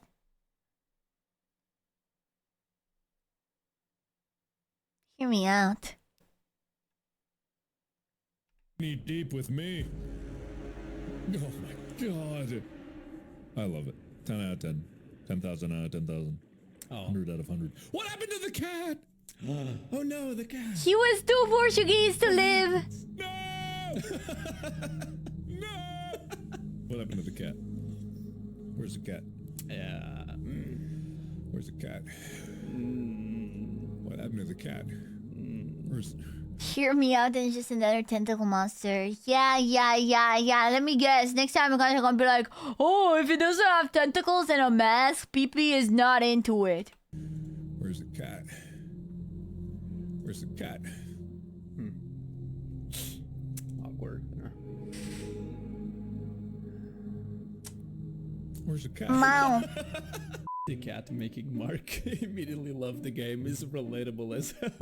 Lixin really knows people like Mark well. When he prevents the player from progressing if they don't pick up an item they're explicitly instructed to get. Oh man. He really thought he could have a chance to hear Lixin's Portuguese, but Lixin just, nope, not today.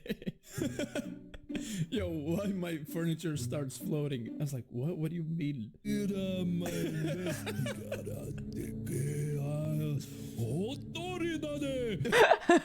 I don't know when he goes Japanese. Yeah! Damn, these are always funny. He's so Portuguese. Oh, you're so Portuguese. Yeah, I'm a baby and you're pregnant. What? What's going on in the chat? What is going on in this beautiful chat today? What is going on, fellas? Why are we so Portuguese, man?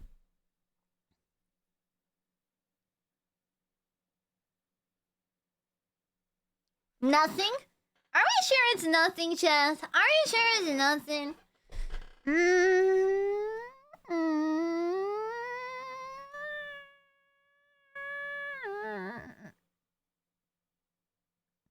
Chat is very breathable today. Okay, that is true.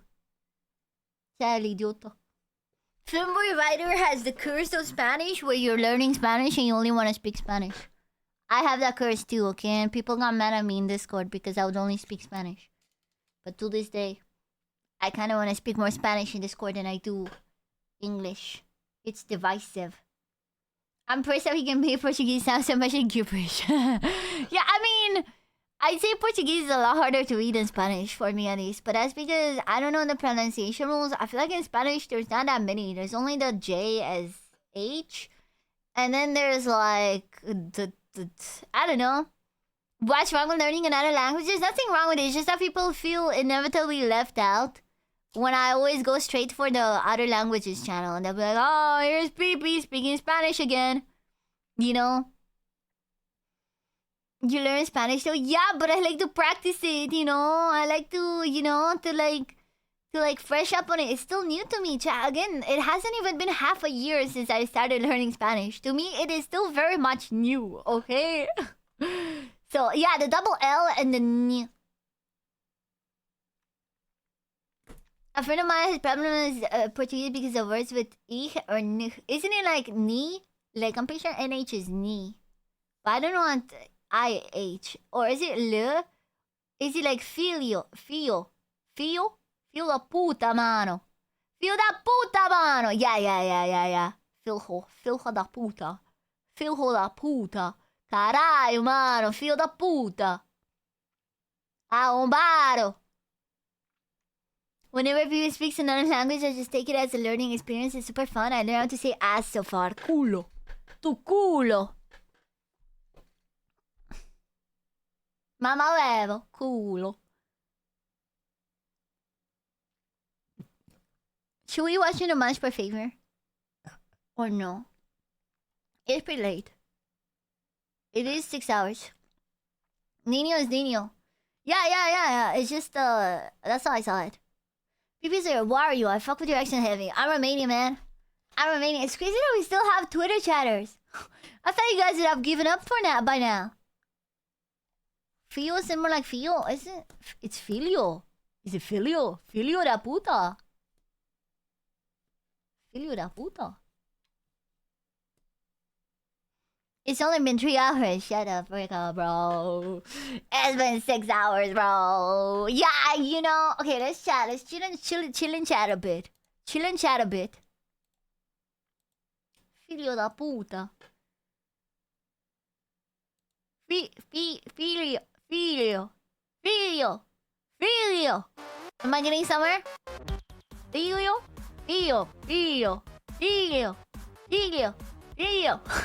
I'm trying all the combinations of in between. Why do you keep saying son of a bitch? I'm trying to learn how to pronounce it, man. Yo. Twitter no se rinde. I don't even know what that means. So that's how I know. That's how I know you Google translated it. Because I don't know what rinde means. Unless you're a prodigy and you learn faster than me, but I have no idea what it means.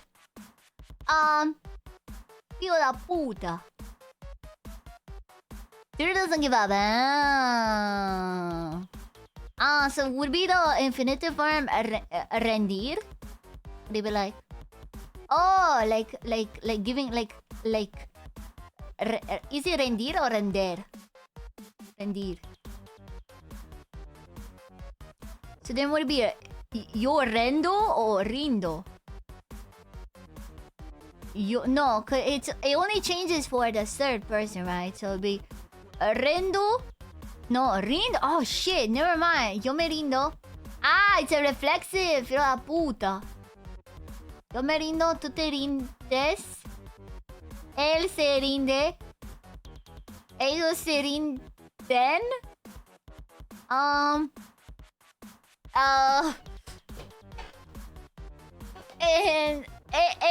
ellas se rinden.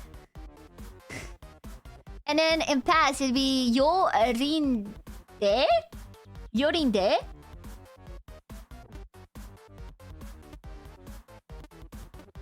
Rino's laughing in Portuguese. Yo rendí. I feel that. Oh yeah, cause it's render. Yo rendí. Él rendió. I think. Rendió. Rendió. ¿Tú rendiste? Yo me... fuck, it's hard. Yo me rendí. Él se rendió. Él se rindió. Él se rendió. Tú te rendiste. Tú te rindiste. Fuck. Tú te rindiste. Ellos se rindieron. Ellos se rindieron. Nosotros nos rindimos. Rindimos. Nosotros nos rindimos. Rendimos. Fuck. Rendimos. Fuck. You basically said take a buff. I'm a writer. Okay. Okay, you're a Spanish prodigy. Damn. Here I am trying to learn the conjugation. You already know it, yeah? Pues, ¿por qué no me hablas en español? Tal vez me estoy equivocando porque yo me acuerdo que tú eres uno de ellos que fue como... Yo no entiendo español, quiero aprender un poquito. Pues sí, y... Por eso mi cerebro eres como un novice en eso. Pero... Tal vez eres avanzado. Just got out from my mom right now. She's next to me. Ay, puta. I feel that puta. ¿Por qué tocas energía? Pues no, fue agua. ¡Fue agua, pendejo! Yo no toco bebidas de energía a las 12 en la noche. That's why they put in Gongorzola avatar G's. How did we get to this? Why is there a bit of blue cum in your hair? Do you mean the highlight on my... Do you mean the little blue highlight in my hair? Is that what you're calling blue cum? Do you learn Spanish in school? No, I just started learning by myself like 5 months ago. But also I'm not Portuguese. I'm Romanian. It's not Avatar Com. It's not Avatar Com. It's a highlight. Oh, Romanian friend. Ay, puta. It's honestly, yeah, it's pretty straightforward for Romanians to learn. Obviously, you still have to memorize the conjugations and vocabulary, but some concepts are shared, you know? You just know this, guys. You know I have schools in mind? Guys. This will break your mind. Guys, did you know I have schools in mind? No, seriously. Look. And guess what? Look at my schools. Look.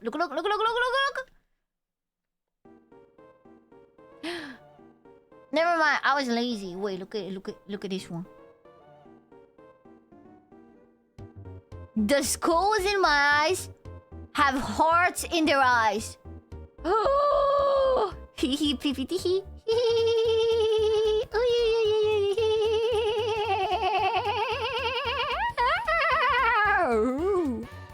Yeah, are you hyped? Tomorrow we get drunk. Tomorrow we play drunk Euro Truck Simulator. Okay? The real way it's meant to be played. Are you ready? I have to do first aid on Wednesday. I'll miss you. No worries. Drunk driving, yeah. I have vodka and everything. I'll get orange juice and I'll get fucked up. Hiram Blank, welcome. Drunk driving, yeah, tomorrow. We drunk drive. And Thursday, I'm so hyped. Thursday, we have coconuts on Rigged. Chat. Rigged with coconuts. Please run over my family of four first. It'd be an honor.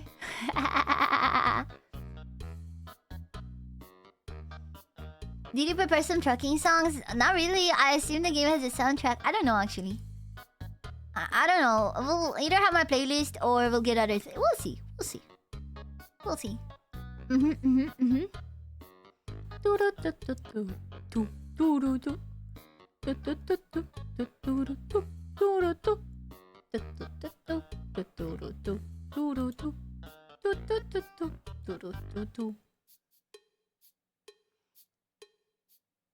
Two oranges this time. We finished one last time. Should I get 2 orange juice? I don't know, cause I was pretty fucking gone last time. Was I not drunk enough last time? I feel like I was. You know what I mean? I was pretty fucking gone. So maybe not. Maybe we'll just put more vodka per portion, you know? You want to get fucked up though? Yeah, but I'm saying last time I was fucked up. So I don't see the need to do more than that. Your call. You were ranting about... Okay, there's no way I was doing that. There's no way I would never know. Make sure to eat something before stream. Oh. But I drink vodka. I will only drink vodka. Only vodka. I have a question. What's your opinion on the multi-streaming? Do you think it was useful? Did it help you find a stream better or nah?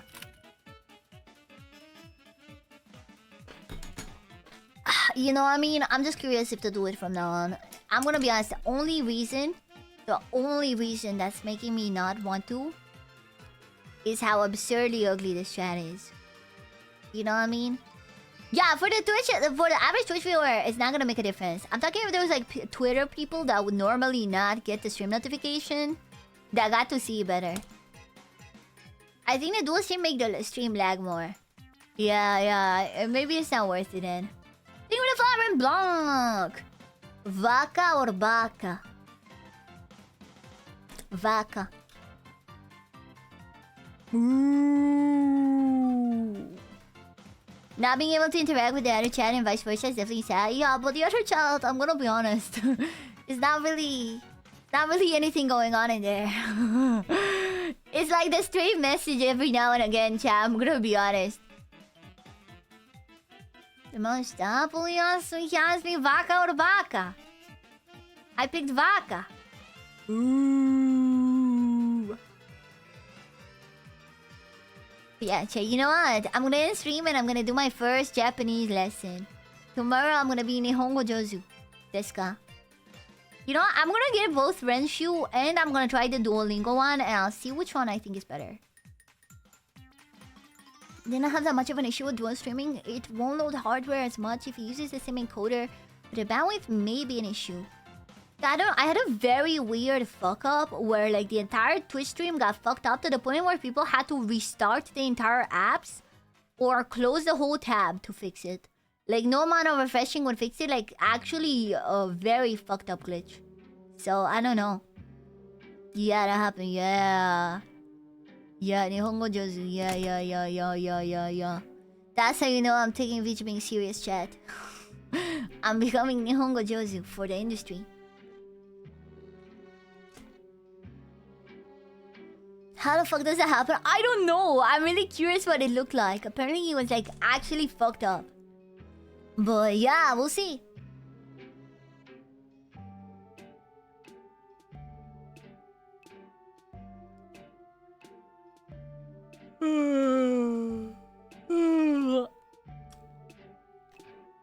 But also the Twitter stream didn't have any issues, so I don't know.